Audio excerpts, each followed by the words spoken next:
দর্শক সবাইকে শুভেচ্ছা জানাচ্ছি। একটু দেরি হয়ে গেছে আমার টেকনিক্যাল কিছু সমস্যার কারণে। আমি দুঃখ প্রকাশ করছি। দর্শক, আজকে নির্ধারিত যে অতিথিদেরকে আপনাদের সামনে আনার কথা তারা দুজন আমার সাথে রয়েছে। আমি অনুরোধ করব সর্বপ্রথম, দর্শক আপনারা যারা এই অনুষ্ঠানটি দেখছেন অবশ্যই আপনাদের টাইম লাইনে শেয়ার করে দুনিয়াকে জানিয়ে দিন যে আজকে আমার সাথে যে দুজন অতিথি রয়েছে তারা খুব গুরুত্বপূর্ণ বিষয় নিয়ে আজকে আলোচনা করবেন। আহ, আমি যে বিষয়টি নিয়ে আজকে বিষয়বস্তুটি নিয়ে আমি কথা বলবো সেটি আমি নির্ধারণ করেছি আহ, যে আপনারা জানেন কিছুদিন যাবৎ একটা বিষয় নিয়ে খুব বেশি আলোচনা হচ্ছে, সেটা হলো ভাস্কর্য ইস্যু।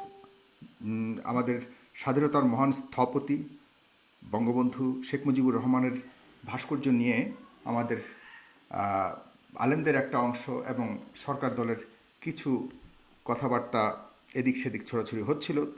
তার মধ্যে আহ, এই আজকের শোটির পেছনে যে বিশেষ কারণটা আমার রয়েছে তা হলো ভাস্কর্যব্যাপী যে আলোড়ন চলছে সেই আলোড়নের মধ্যে আপনার রাজনৈতিক অঙ্গন থেকে শুরু করে সমাজের সমস্ত স্তরেই কিন্তু যার যার অবস্থান থেকে হুঙ্কার ঝঙ্কার ছাড়া হয়েছে। সেসব কর্মকাণ্ডের মাঝে আমার আজকে দুজন অতিথিও ছিলেন প্রায় অগ্রভাগে।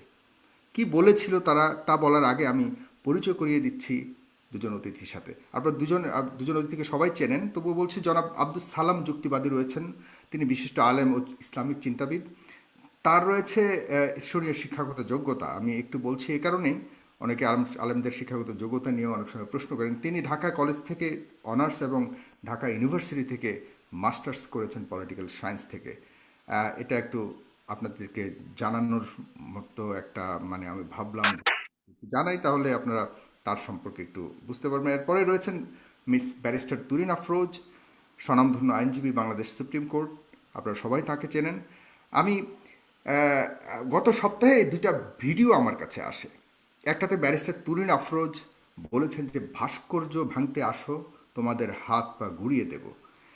কতটুকু সঠিক আপনি বলেছেন আর কতটুকু সঠিক নয় এ বিষয় নিয়ে আমি আপনাকে প্রশ্ন করব, এবং আমরা কিন্তু আসলে এর পেছনের আসল রহস্যটা জানি না। এখন আমি সরাসরি চলে যাচ্ছি ব্যারিস্টার তুরিন আফরোজ আপনার কাছে। আপনার কাছে আমি জানতে চাইবো আসলে এই বক্তব্যটি আপনি দিয়েছেন খুবই আক্রমণাত্মক। আপনি কেন বলেছেন এবং কি যুক্তি রয়েছে আপনার এটা বলার পেছনে? এমন এই ধরনের কর্মকাণ্ড যদি করে কেউ, আপনি বলতে পারেন কিনা একজন আইনজীবী হয়ে যে আলেমদের হাত পা গুড়িয়ে দেবেন, নাকি এর পেছনে অন্য কোনো কারণ রয়েছে যেটা আপনি বলেছেন সেরকম কিছু না? ব্যারিস্টার তুরিন আফরোজ, আপনাকে দিয়ে শুরু করছি আজকের আলোচনার সূত্রপাত। আহ ধন্যবাদ সাগর আপনাকে। ধন্যবাদ মৌলানা সালাম আজকে এখানে আসবার জন্য সবাইকে, আর সমস্ত দর্শকদের শুভেচ্ছা এবং আসসালামু আলাইকুম। আচ্ছা, আমি সরাসরি প্রশ্নের উত্তরে চলে যাই। আমার যে ভিডিওটি রয়েছে সেই ভিডিওটি কিন্তু সবখানে দেখতে পাওয়া যাচ্ছে।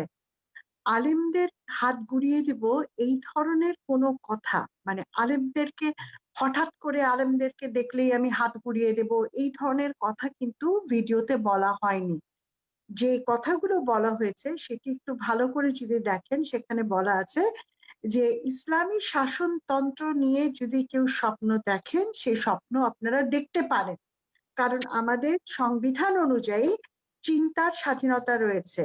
সো কেউ যদি সেই চিন্তা করেন, সেই স্বপ্ন দেখতে পারেন, সেটা নিয়ে কোনো আপত্তি নেই।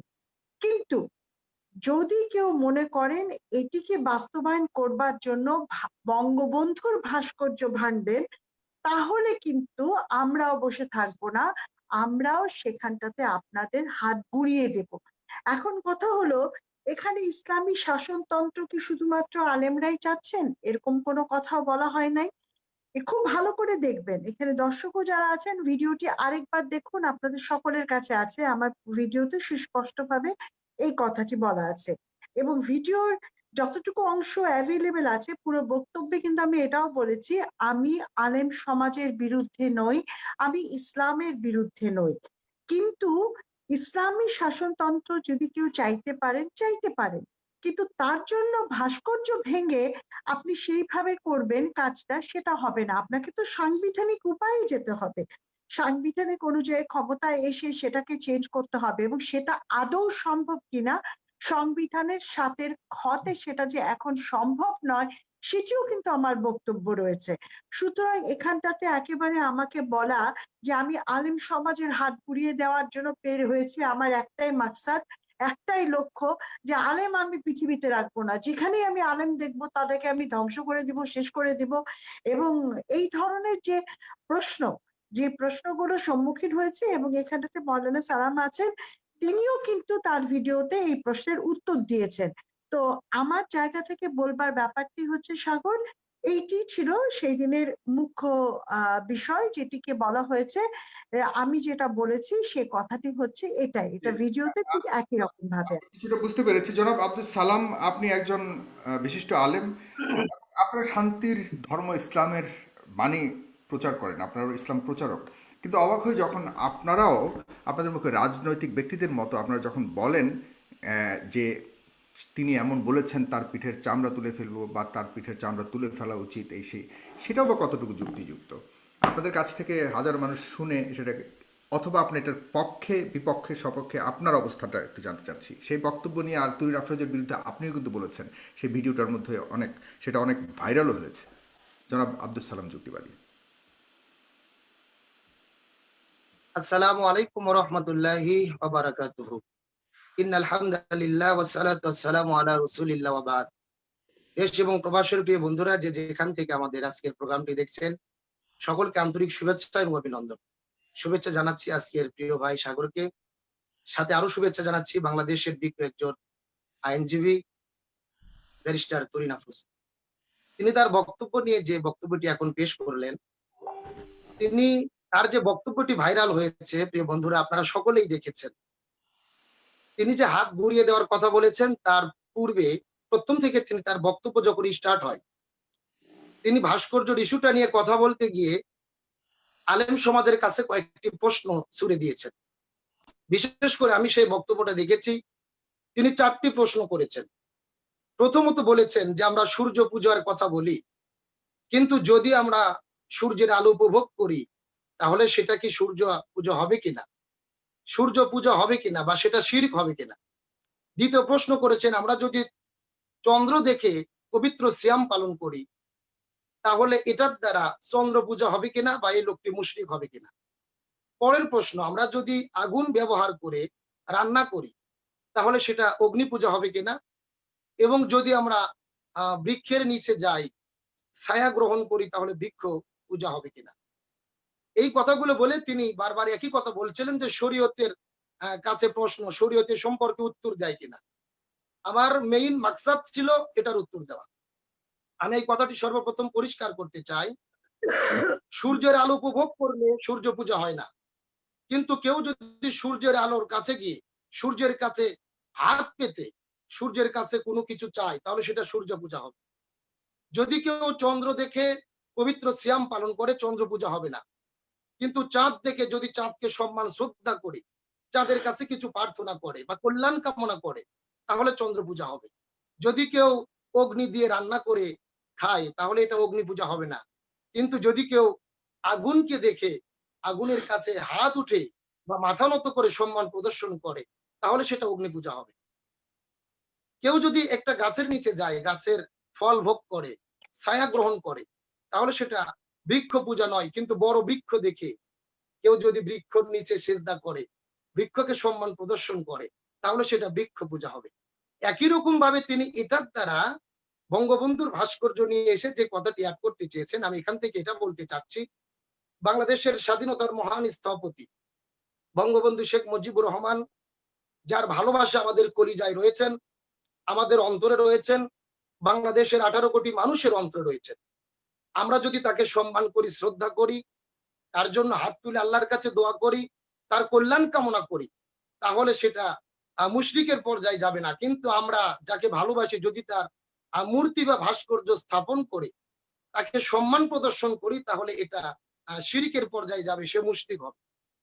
আমি এই বক্তব্যটি প্রথম উত্থাপন করেছি। পরবর্তীতে যেটা বলা হলো যে আমি বলেছি যে চামড়া তুলে নিতে হবে, আমি ব্যারিস্টার তরিন আফরোজ আপাকে লক্ষ্য করে তার চামড়া তুলে নেব, এই কথা বলিনি। বরং আমি এটা বলতে চেয়েছি, বাংলাদেশে প্রত্যেক ধর্মের মানুষ থাকবে, তাদের স্বাধীনতা রয়েছে। সেটা হিন্দু হোক, খ্রিস্টান হোক, বৌদ্ধ হোক, অথবা যদি কোনো নাস্তিকও থাকতে চায় সে থাকবে, কিন্তু তাকে চুপ থাকতে হবে। হুম, হুম, তাকে ইসলাম ধর্মকে কটাক্ষ করে, ইসলাম ধর্মের কোন বিধানকে নিয়ে কটাক্ষ করে কথা বলা যাবে না। আমি সেই বিষয়টিকে কেন্দ্র করে স্মরণ করে দিয়েছিলাম সেই তসলিমা নাসরিনের কথা, যিনি পর্দার বিরুদ্ধে কথা বলেছিলেন এবং শেষ পর্যায়ে প্রতিবাদের মুখে তিনি সেই পর্দা পরেই কিন্তু হিজাব পরেই পালিয়ে গেছেন।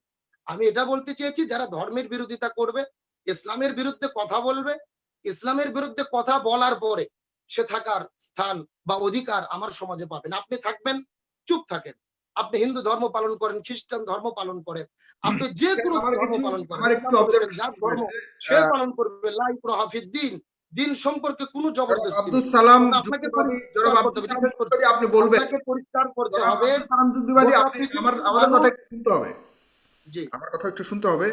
আপনি আপনার পরে আমি আবার এখন ব্যারিস্টার তুরিন আফরোজের কাছে যাব। বাকি আপনার কাছে আমার একটা প্রশ্ন রয়ে গেছে, মানে রেখে যাচ্ছি, আপনি অবশ্যই পরবর্তীতে উত্তর দিবেন যে নাস্তিকদেরকে বা অন্যদের যে কোনো মতাবলম্বী যদি থেকে থাকে তারা কেন চুপ থাকবে, এটা আপনার কাছে আমার প্রশ্ন।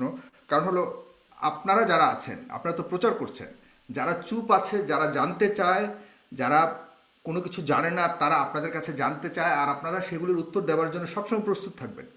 এটা এ কারণে তো আপনারা আলেম, এ কারণে আপনারা পড়াশোনা করেছেন, এ কারণে আপনাদের অনেক গান আছে ইসলাম সম্পর্কে যেটা আমার সম্পর্কে নাই।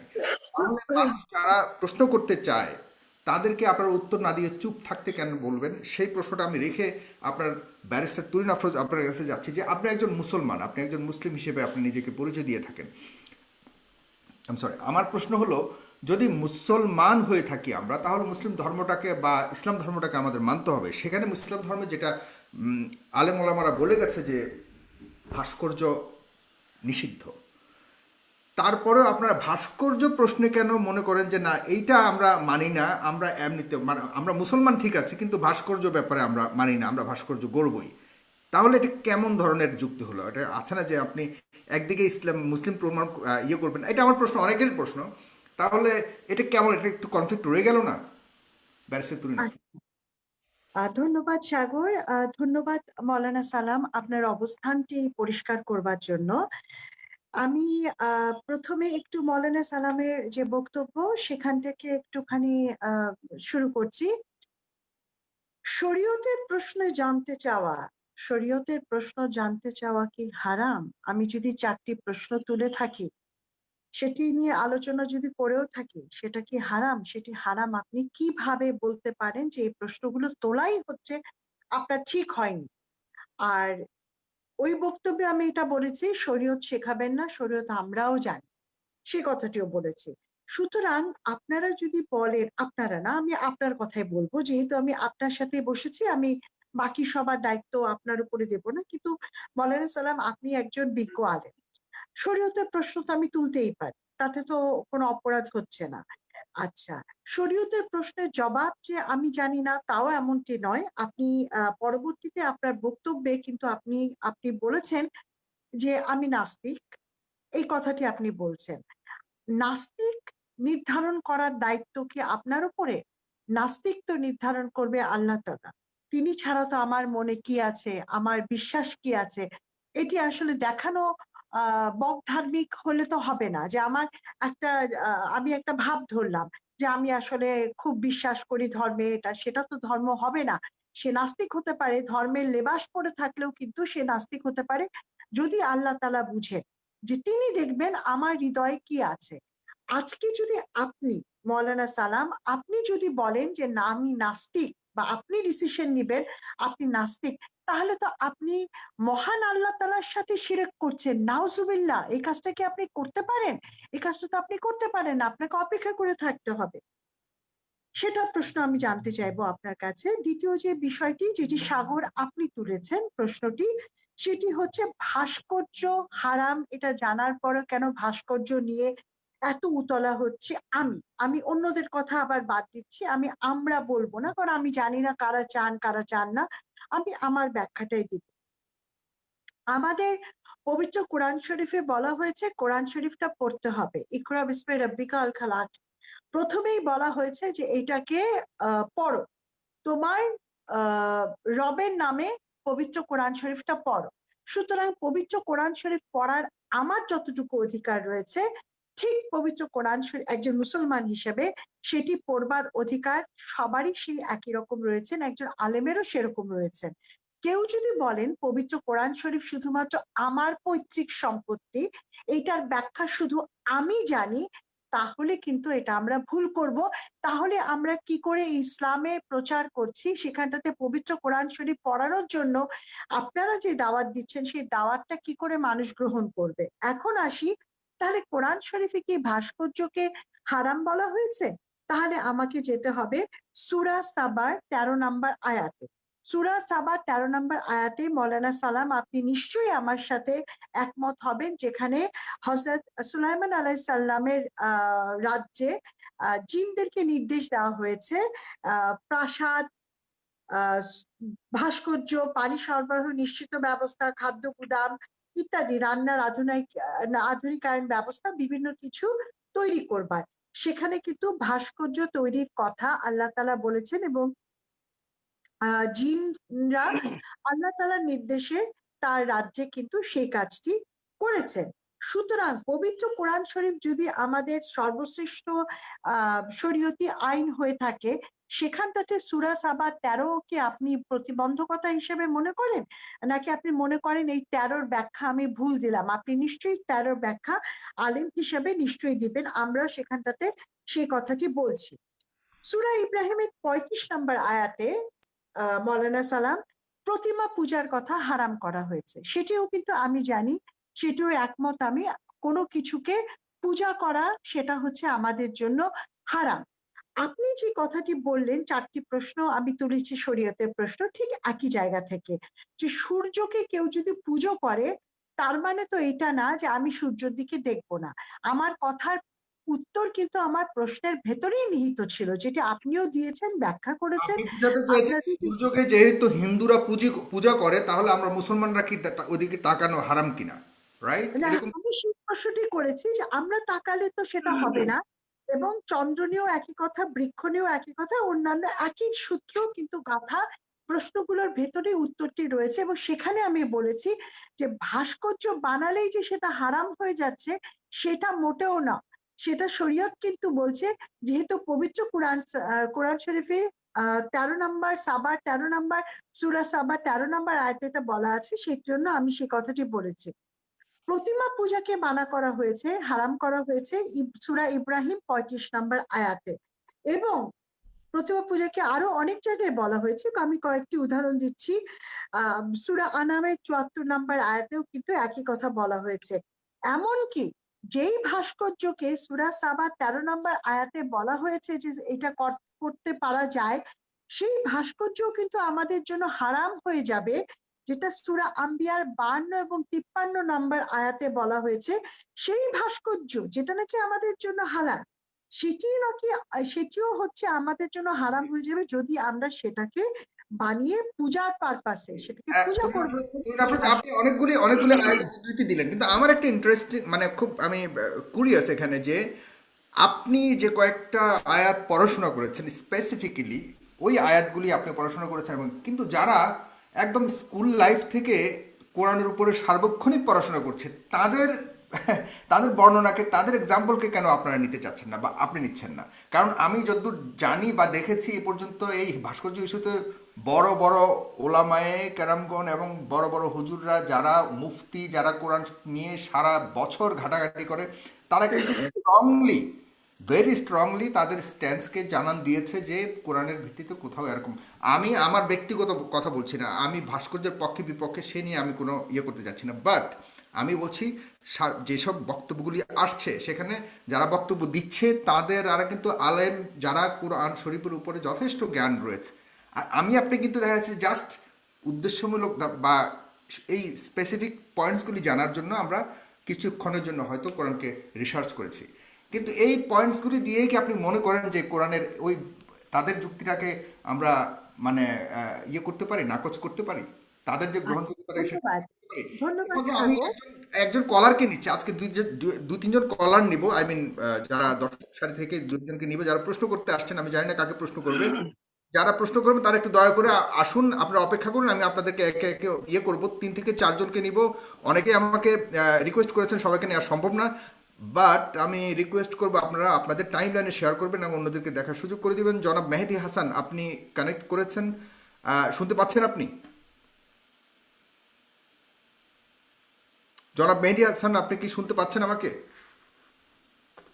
হ্যাঁ, ব্যারিস্টার তুরিন আফরোজ, আপনি কিছু বলছেন, আমি এরপরেই যাচ্ছি, জাস্ট উইথিন ফিউ সেকেন্ডস, এরপরে আমি যাচ্ছি আব্দুল সালাম যুক্তি। আচ্ছা, আপনি বলেছেন যে যারা সারাদিন এটা নিয়ে পড়াশোনা করেন তাদের যে বক্তব্য সেটাকে মানতে আমার অসুবিধা কোথায়? না, তাদের বক্তব্য মানতে আমার একটুকু অসুবিধা নেই। আলেম সমাজের বিরুদ্ধে তো আমি নই। আর দেখেন, একজন আলেম আমাদের ধর্মের এই যে একটা জন্ম থেকে আজানটাও কিন্তু একজন হুজুর দেন, এবং শেষ বিছানায় যখন আপনি কবরে শুচ্ছেন তখনও কিন্তু আমাদেরকে সেই ধর্মীয় লোকটির কাছেই কিন্তু যেতে হচ্ছে। সুতরাং তাদের বিরুদ্ধে আমি নই, কিন্তু যদি আমরা ভেবে থাকি আলেম সমাজ একেবারে ভুলের ঊর্ধ্বে, সে আলোচনাতে আমরা যেতে পারবো না। কিন্তু তাদেরকে ধর্মীয় বিষয়ে আমাদের থেকে অনেক জ্ঞান বেশি রাখে, এটা আমাদেরকে মানতে হবে, রাইট? হুম। সাগর, অবশ্যই ধর্মীয় বিষয়ে তাদের জ্ঞান রয়েছে। আপনি যদি মুসলিম উম্মার কথা বলেন, সেটা তো অনেক বড় উম্মা। এই উম্মা তো হচ্ছে পুরো পৃথিবীতে জুড়ে। তো পৃথিবী জুড়ে এতগুলো ইসলামী রাষ্ট্র আছে, পৃথিবী জুড়ে এতগুলো মুসলিম রাষ্ট্র রয়েছে, সেখানে তো ভাস্কর্য আম, হারাম বলা হয়নি, সেখানে তো ভাস্কর্য আমরা এই ব্যাপারটা বানানো নিয়ে তাহলে আছে। আব্দুল তাহলে সালাম হচ্ছে যুক্তিবাদীর কাছে যাচ্ছি। জি, যুক্তিবাদী সাহেব আপনি বলবেন। হ্যাঁ, তুই আপনার কাছে আমি আবারও আসছি। আব্দুল সালাম যুক্তিবাদী, না, আপনি আমার বলবেন। আমার কথাটা শেষ করে নিতে হবে তো।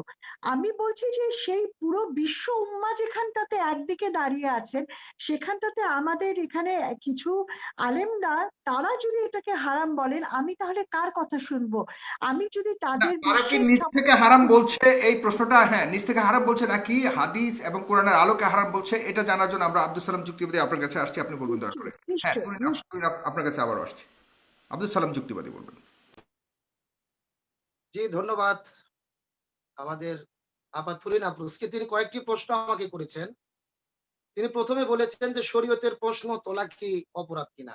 এটা তো স্পষ্ট কথা, অপরাধ নয়। আপনি জানার উদ্দেশ্যে প্রশ্ন করতে পারেন, কিন্তু যদি আপনি নিজে নিজে মনে করেন আমি সবচেয়ে ভালো বুঝি, আমি যেটা জেনেছি এটাই ঠিক, এই উদ্দেশ্যে যদি আপনি প্রশ্ন করেন, তাহলে আপনি অবশ্যই প্রশ্নের সম্মুখীন হবেন। এবং আপনি প্রশ্ন তুলেছেন, আমি জাস্ট এটার উত্তর দিয়েছি, আর এর বাইরে কিচ্ছু বলিনি। পরের কথা আমার খুবই ভালো লাগলো যে আপনি কোরআন পড়েন, আলহামদুলিল্লাহ।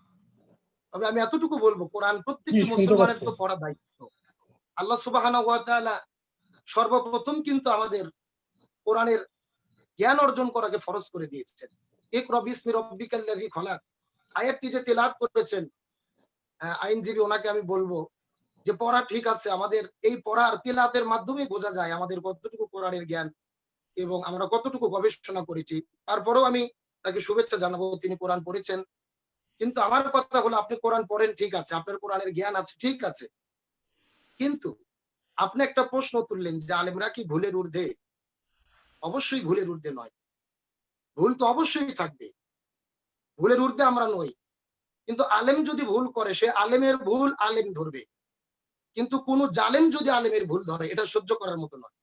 আমি একজন আলেম, আমি ভুল করেছি। না, আপনি বাংলাদেশের বিজ্ঞ জালেম বলতে কাদেরকে বড় বোঝাচ্ছেন? আলেম যারা আপনাকে রয়েছেন, ভুল ধরলে কি জালেম হয়ে যেতে হবে? আপনারা কি ভুলের ঊর্ধ্বে কি না, এটা তো একটা মানুষ মাতৃত্ব। ভুল ধরলে জালেম না। আমি বলতে চাচ্ছি, যাদের কোরআন হাদিসের জ্ঞান আছে, যাদের কোরআন সুন্নাহর সঠিক জ্ঞান আছে, মুফতি, মুহাদ্দিস, ফকি, এরা ভুল ধরবে। তার কারণ আপনি নিজেই তো এখনো সঠিকভাবে জানেন না, আপনি ভুল ধরবেন কেন? শুধু ওরাই পারবেন না ভুল তো। আপনি ধরবে কিছু এরকম জানেন, কোনো আয়াত কিছু আছে জানেন না। যে শুধুমাত্র ওনারাই অতএব ভুল আপনি ধরবে? ভুল ভুল ধরতে পারবেন না। আপনি মানে ভুল বলতে নির্দিষ্ট, আমি কোরআনের ভুল আমি নয়, বলে শেষ এটা করি। একটা জিনিস পরিষ্কার হওয়া উচিত, আমি কোরআনের ভুল নয়, কোরআনের বাংলা ব্যাখ্যার যারা ব্যাখ্যা প্রদান করেন তাদের কোনো ধরনের ভুল কি সবাই ধরবার অধিকার রয়েছে কিনা, এটা কোনো ধরনের যেটা আপনি বললেন যে না আলেম ওলামারাই ধরবো, অন্য কেউ ধরতে পারবে না, এই ধরনের কোনো বাধ্যবাধকতা বা কোনো হাদিস রয়েছে? ভাই, আমি এই ব্যাপারে কথা বলে শেষ করি, তারপরে আপনার প্রশ্ন করেন। আমি যেটা বলতে চাচ্ছি, উনি সাধারণ মানুষ, উনিও কোরআনের জ্ঞান অর্জন করবেন। কোরআন তো শুধু একার জন্য নয়, এমনকি শুধু মুসলমানদের জন্যও নয়। হুদাল্লিন নাস, এটা গোটা পৃথিবী সমস্ত মানুষের জন্য হেদায়েত এবং স্পষ্ট জীবন ব্যবস্থা। সুতরাং শুধু মুসলমানরাই কোরআন পড়বে তা নয়, অন্যান্য ধর্ম অবলম্বীরাও তো কোরআন পড়ে। সুতরাং যে কেউ কোরআন পড়তে পারে। কিন্তু উনি যে প্রশ্ন তুলেছেন যে আলেমরা কি ভুলের ঊর্ধ্বে, আমি বলবো ভুলের ঊর্ধ্বে নয়। কিন্তু একজন আলেম যখন ভুল করে সেটা ইহতিসাব গঠনমূলক সমালোচনা করে আরেকজন আলেম সেটাকে শুধরিয়ে দিবেন। কিন্তু যার কোরআন হাদিসের সঠিক জ্ঞান নেই, তিনি পরিপূর্ণ কোরআন হাদিসের জ্ঞান পড়াশোনা করেন নাই, তিনি যখন ভুল ধরবে, এটা তো মানে অযৌক্তিক। আমি যেটা বলবো, তার কারণ একজন খেলোয়াড় যদি ভুল করে, অন্য একজন খেলোয়াড় ভুল ধরে। ড্রাইভার ভুল করলে যোগ্য আরেকজন ড্রাইভার ভুল ধরে। কিন্তু যখন মুফতি মুহাদ্দিস আলেমের ভুল ধরতে যাবে, সে তো মূর্খ হলে হবে না, জাহিল হলে হবে না। তাকে কোরআনের জ্ঞান থাকতে হবে, ওই ব্যাপারে সুস্পষ্ট ধারণা থাকলে সে ভুল ধরে দিতে পারবে। আমি পরের আলোচনায় যাই। না, আমি বিজ্ঞ আপনার কাছে আইনজীবী যে রেখে গিয়েছিলাম প্রশ্নটি দুটো প্রশ্ন, তুলেছেন, সেটার ব্যাপারে। আপনি প্রশ্নগুলো শেষ করবো, আমাকে টাইম দেন, আমি প্রশ্নগুলো শেষ করবো। হুম। বিজ্ঞ আইনজীবী যে আরেকটি প্রশ্ন করে রেখেছিলেন যে সূরা সাবার 13 নম্বর আয়াতের ভিত্তিতে হযরতে সুলাইমান আলাইহিস সালাম জিনদেরকে বলেছিলেন তামাসিল আবহ তৈরি করতে। এখানে মুফাসসির কিরাম দুইটি ব্যাখ্যা দিয়েছেন। প্রথম নম্বর ব্যাখ্যা হলো তামাসিল বা আবহ বলতে এটা কোনো প্রাণী বা মানুষের আকৃতি নয়, এটা ছিল অন্য যেমন গাছ বা কিতাব এদের আকৃতি। দ্বিতীয় নম্বর যে ব্যাখ্যা মুফাসসির কিরাম দিয়েছেন, সুলাইমান আলাইহিস সালামের পয়গম্বরের জামানায় শরীয়তে যদি এটা বৈধ থেকে থাকে, কিন্তু আমাদের শরীয়তে এটা বৈধ নয়। তার কারণ শরীয়তের অনেক বিধান রয়েছে। অন্যান্য পয়গম্বরের আমলে যেটা বৈধ ছিল, আমাদের শরীয়তে এসে সেটা চেঞ্জ হয়ে গেছে, পরিবর্তন হয়েছে। যেমন অন্যান্য নবীদের আমলে আশুরা রোজা ফরজ ছিল, কিন্তু আমাদের উম্মতি মুহাম্মাদি শেষ নবীর উম্মতের শরীয়তে আমাদের সিয়ামে রোজাকে ফরজ করা হয়েছে। আগে তারা সিয়াম পালন করতো 6টি, আমরা করি 30 দিন। আগে তারা ঈদ পালন করতো 1টি, আমরা করি 2টি। তাহলে এখান থেকে বোঝা যাচ্ছে শরীয়তের পার্থক্য বা কম বেশি হয়েছে অন্যান্য পয়গম্বরের থেকে।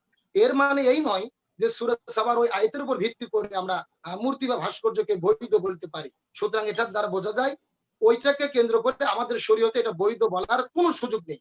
এবং আমি আবারও তাকে ধন্যবাদ জানাই আইনজীবীকে। তিনি কিন্তু পরবর্তীতে সূরা হজের রেফারেন্স টেনে নিজেই বলেছেন যে এই আয়াতের দ্বারা মূর্তি বা ভাস্কর্য হারাম। তাহলে আমি তাকে বলবো, যদি আপনি ওই আয়াতের দ্বারা হারাম বুঝে থাকেন, তাহলে আপনি এটাকে হালাল প্রমাণিত করার পক্ষে কোনো যুক্তি উত্থাপন করবেন না। তার কারণ কোরআনের একটি বিধান আরেকটি বিধানের দ্বারা কি হয়ে যায়, রহিত হয়ে যায়। আপনি যদি বুঝতে পেরেছেন যে ওটা কি হবে, আমার থেকে জবাব চেয়েছেন, কিন্তু ওই আয়াতের দ্বারা সূরা হজের দ্বারা বুঝেছেন হারাম, তাহলে এটা হারাম। এই ব্যাপারে আর কোনো কথা বলার কোনো বিষয় আছে বলে আমার মনে পড়ে না। কিন্তু পরিশেষে যে কথাটি বলতে চাই, যে আলেমদের ব্যাপারে কথা বলবেন আরেকজন আলেম, কিন্তু যখন আমরা দেখতে পারি মেয়র তাপসের মতো যখন একজন দাঁড়িয়ে ফতুয়া দিয়ে ফেলে যে আমি বাতাসা বাড়িতে পড়েছি, তোমাদের চাইতে কি কোরআন হাদিস কম জানি, এটা একদম মূর্খতার পরিচয় ছাড়া আর কিছু হতে পারে না।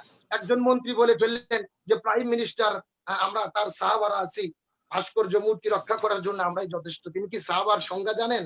সাহাবা কাকে বলে? সাহাবার মর্যাদা জানে?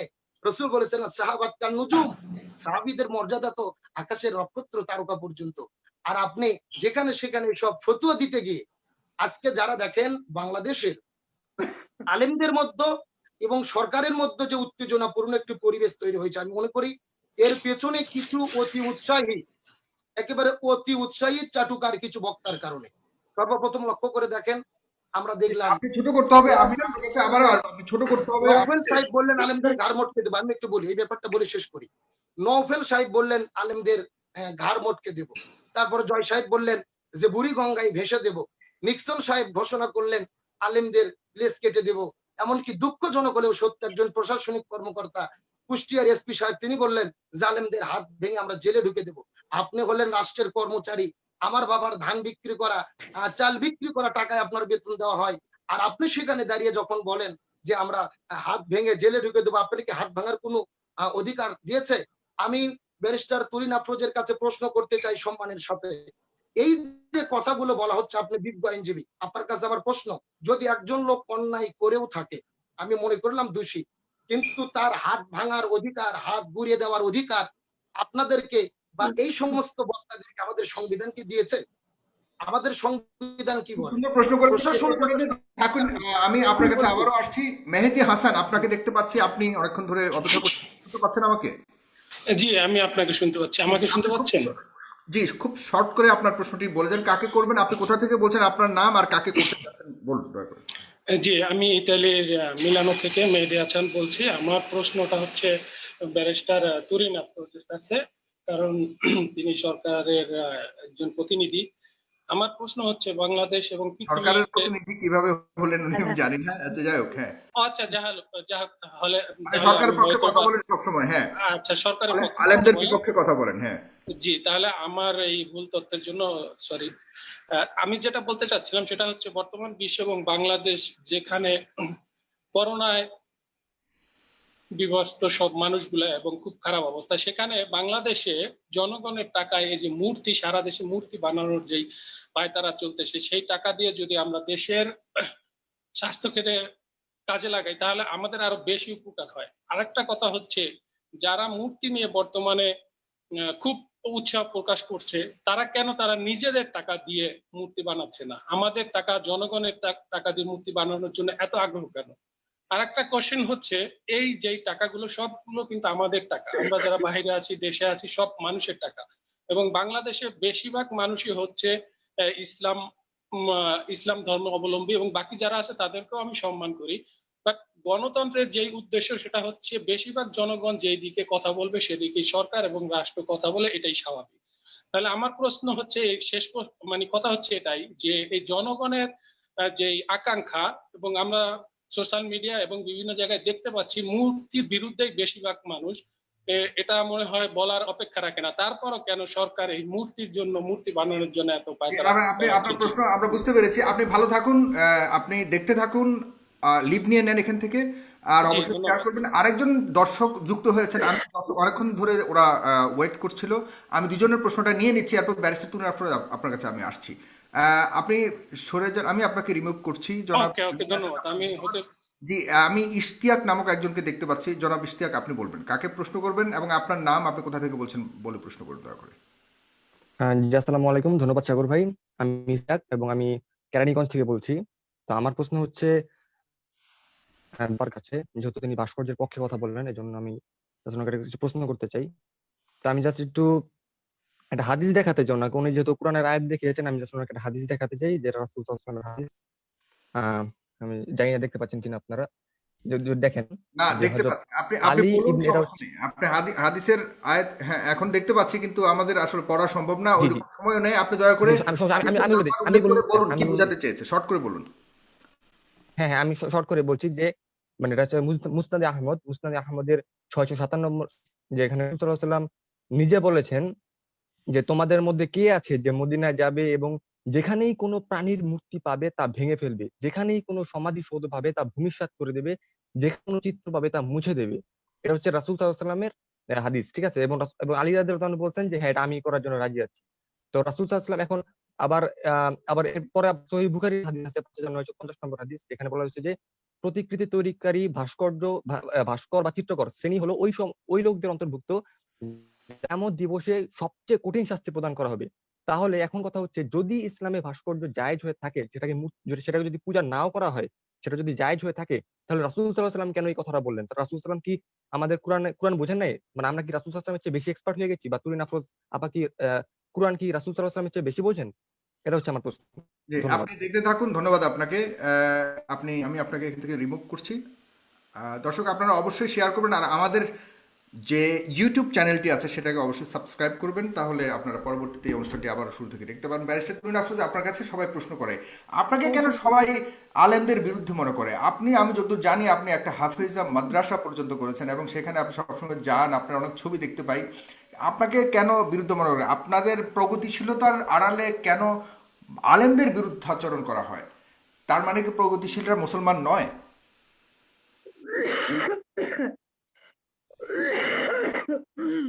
সরি, আমার আওয়াজ একটু প্রবলেম। থ্যাংক ইউ সাগর প্রশ্নটি তুলবার জন্য। প্রথমত হচ্ছে, কেন আমাকে মনে করে শরিয়া বিরুদ্ধে বা আলেম সমাজের বিরুদ্ধে, এই কথার উত্তর আমি বলতে পারবো না, বা স্টেরিওটাইপিং সবাই মনে করে যারা প্রগতির কথা বলে তারা হয়তো ইসলাম মানেন না, তারা হয়তো 5 ওয়াক্ত নামাজ পড়েন না, কোরআন পড়েন না, তারা আসলে প্রগতি নিয়ে চিন্তা করে। আসলে ব্যাপারটি সেরকম নয়। কারণ আমাদের মনে রাখতে হবে, আমরা কিন্তু এই আলেম সমাজ থেকেই শুনি নারীদের ক্লাস 4 এর বেশি পড়াশোনা করা একেবারেই হারাম। সুতরাং ক্লাস 4 এর পরে যেহেতু আমি পড়াশোনা করেছি, তো আমি তো সেই হারামের মধ্যে পড়ে গেছি। কিন্তু নারীরা যদি কাজ করে, পুরুষদের সাথে, তাহলে তারা জেনা করছে। এটা কিন্তু আমরা আলেম সমাজের থেকেই ফতোয়াগুলো আমরা জানতে পারি, শুনতে পারি। সবাই আমরা জানি এটা কে কোথায় কবে বলেছে, কিভাবে বলেন, এবং অনেকে ওয়াজে তারা এই কথাটা বলেন, নারীদের কথা। তাহলে বিবি খাদিজা তিনি কিন্তু আমাদের মহানবীকে চিনেছেন ব্যবসায়িক সূত্রে। তিনি একজন বড় এন্টারপ্রেনিয়ার ছিলেন সেই সময়, সেই নারী। সো সেখানটাতে সেই নারীর জ্ঞান অর্জন, মানে হ্যাঁ ক্লাসের পড়ালেখা, ক্লাস 4 একটা আলাদা কথা, আর এনলাইটেন যদি না হতেন উনি এত বড় ব্যবসা কি করে দেখেছেন, এবং কি করে উনি নবীজিকে পছন্দ করে তাকে দায়িত্ব দিয়েছেন ব্যবসা নিবার জন্য, এই জায়গাগুলো কিন্তু আমরা চিন্তা করি না। আর এই যে বলা হয় নারী পুরুষ একসাথে কাজ করলেই যদি এটা হারাম কাজ, জেরা হচ্ছে, তাহলে হজের সময় তো আমরা দেখি যে খোলা ময়দানে নারী পুরুষ একসাথেই আছে, সেখানে তো কোনো অপ্রীতিকর ঘটনা ঘটছে না। সুতরাং কেন মনে করে আমি সেই মাইন্ডসেট নিয়ে চেঞ্জ করতে পারবো না, এটা আমার ইস্যু না। আজকে আমি কতগুলো প্রশ্ন এখানে যেগুলো উত্থাপিত হয়েছে এবং প্রশ্ন করেছে সেগুলোর উত্তর দিয়ে যাচ্ছি। প্রথমে হচ্ছে মৌলানা সালাম, আপনি আপনার বক্তব্যে আপনি বলেছেন যে ব্যাখ্যা করেছেন যে কিভাবে সূরা সাবার সব কথাই না, এবং একই সুরে আমাদের প্রশ্নকর্তাও কেরানীগঞ্জ থেকে ইশতিয়াকও সেই কথাটি বললেন। আমি কিন্তু আপনাদের সাথে আহ কিছু জায়গায় একমত। সেটি হচ্ছে যে ভাস্কর্য যদি পূজার উদ্দেশ্যে, ইবাদত করবার উদ্দেশ্যে বানানো হয় তাহলে সেটা হারাম, সেটা আমাদের বলা হয়েছে। এবং আমরা কিন্তু প্রায় ভুল করছি, 3টি শব্দ ব্যবহার করা হয়েছে পবিত্র কোরআন শরীফে। তামাসিল সেটা হচ্ছে ভাস্কর্য, দুমিয়া যেটা হচ্ছে পুতুল, পুতুল দিয়ে বিবি আয়েশা খেলতেন, এবং আসনাম বা প্রতিমা।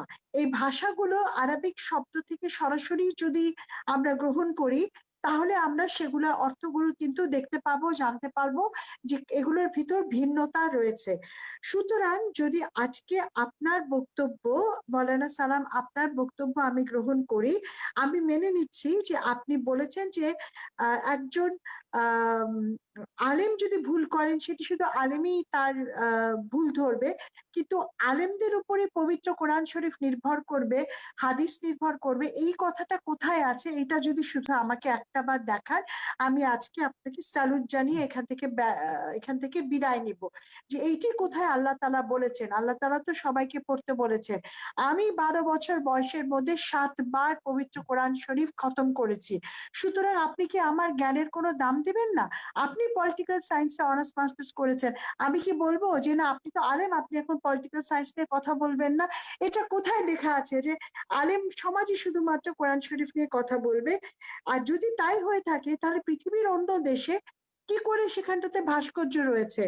আপনি বলছেন প্রাণীর ভাস্কর্য বানানো যায় না, পৃথিবীর সমস্ত দেশে, ইসলামিক কান্ট্রিগুলোতে, মুসলিম রাষ্ট্রগুলোতে কি করে প্রাণীর ভাস্কর্য রয়েছে সেটা আগে আপনারা বলেন। তাহলে কি আপনারা আলেম না, ওনারা আলেম, নাকি ওনারা আলেম না, ওই দেশে কোনো আলেম নেই, আলেম সব বাংলাদেশে বসে আছে? এই প্রশ্নটি আমি করলাম। আপনি বললেন যে শুধুমাত্র জীবজন্তুর এদের প্রাণ আছে, এদের বানানো যাবে না। আজকে তো সায়েন্সের যুগে গাছেরও প্রাণ আছে, গাছও তো সেজদা করে, শুধু সায়েন্সের কথা না, আমার কোরআন শরীফে কি সেটি নয় যে গাছও সেজদা করে? তাহলে গাছের যদি ভাস্কর্য বানানো হয় সেটাকে আপনি কিভাবে বৈধতা দিতে পারেন? আর আমি কিন্তু একটি প্রশ্নের উত্তর পাইনি মৌলানা সালাম, সেটি হচ্ছে আপনি আপনার বক্তব্যে আমাকে নাস্তিক বলেছেন। আপনি কি করে বিচার করবার এই দুনিয়াতে, কিভাবে আপনি আমাকে নাস্তিক বলতে পারেন? কিসের উপর ভিত্তি করে এই ক্ষমতা আপনাকে আলেম হওয়ার পরে যদি কেউ দিয়ে থাকে, তাহলে সে নাস্তিক আর আস্তিকের যে সিদ্ধান্ত সেটি পবিত্র মহান আল্লাহ তাআলা ছাড়া আর কেউ ডিসিশন নিতে পারে না। সুতরাং এটা হচ্ছে মৌলানা সালামের কাছে প্রশ্ন। মেহেদী হাসান ইতালি থেকে না, প্রশ্ন মহান মহান করেছেন। আল্লাহ তাআলা মহান আল্লাহ তাআলা তো নাস্তিকতার বিবরণ দিয়ে রেখেছে, আমি যতদূর জানি যে হাদিস কালামে দিয়ে রেখেছে। সেই অনুযায়ী কেউ যদি এটাকে বরখেলাপ করে তাহলে সে নাস্তিক হিসেবে গণিত হবে। তো মহান আল্লাহ তাআলা তার নিজে এসে বলবে না তুমি নাস্তিক হয়েছো, এটা তো আর না, এটা এরকম সুযোগও এটা নেই। আস্তিক না নাস্তিক সেটা ডিসিশন আল্লাহ তাআলা নিবেন। কার বিশ্বাসটি কি?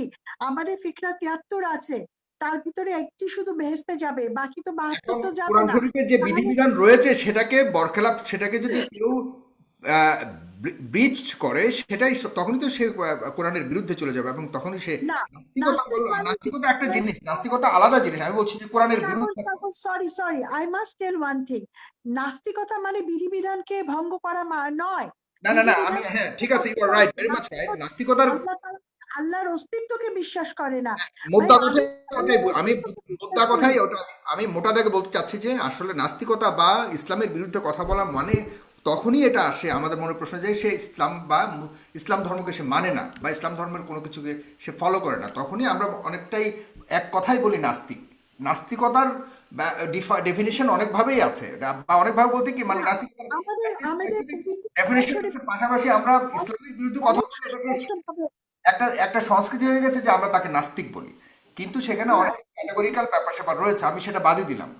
কিন্তু আমার প্রশ্ন, না, সেটাই আমি বলছি যে আজকে আমাকে মৌলানা সালাম তার ভিডিওতে বলেছেন নাস্তিক। আমি সেটাই তার কাছে জানতে চাই যে সেই নাস্তিকতা উনি কেন, কি প্রশ্নে কিভাবে আমাকে নাস্তিক বলতে পারেন? যদি আমার আল্লাহ তাআলার উপর বিশ্বাস থাকে, আমার যদি পবিত্র কোরআন শরীফে বিশ্বাস থাকে, আমার যদি নবীজির সুন্নাহর প্রতি বিশ্বাস থাকে, কি লাগে, ইমান যদি আমার ঠিক থাকে, তাহলে আপনি আমাকে নাস্তিক বলবেন কেন? ইসলামের প্রশ্ন তুললেই কি নাস্তিক হয়ে যায়? এটা কোথায় পেলেন তিনি? আমি মেহেদী হাসান ইটালি থেকে যিনি ফোন করেছেন, আমাদের সাথে যুক্ত হয়েছিলেন, তিনি বলছেন 3টি জিনিস উত্থাপন করেছেন, উত্থাপন করেছেন। এই করোনার সময় এত কিছু থাকতে কেন আমরা মসজিদ ভাস্কর্য নিয়ে পড়ে গেলাম? এই করোনার সময় কেন আমাদেরকে সেই টাকাগুলো সেভ করে আমরা সেই করোনা পারলে এগুলো ভাস্কর্য সব ভেঙে টেঙে বা না বানিয়ে আমরা হেল্প করছি না কেন মানুষকে? আপনি যে প্রশ্নটি তুললেন এটি খুবই পলিটিক্যাল একটা প্রশ্ন, কারণ প্রত্যেক রাষ্ট্রের একটা বাজেট থাকে, বাজেট অনুযায়ী কাজ হয়। এখন যদি আমি বলি এই করোনার সময় যে সমস্ত মসজিদে এসি লাগানো আছে সেই এসি গুলো বিক্রি করে সেই টাকা করোনাতে দেয়া হোক, যে সমস্ত মসজিদে দামি কার্পেট লাগানো আছে সেগুলোকে সরানো হোক, এই কথা যদি আমরা যাই তাহলে কিন্তু কোনো শেষ হবে না। সুতরাং এই যুক্তিটা হচ্ছে ইসেনশিয়ালি একটা ফ্যালাসি।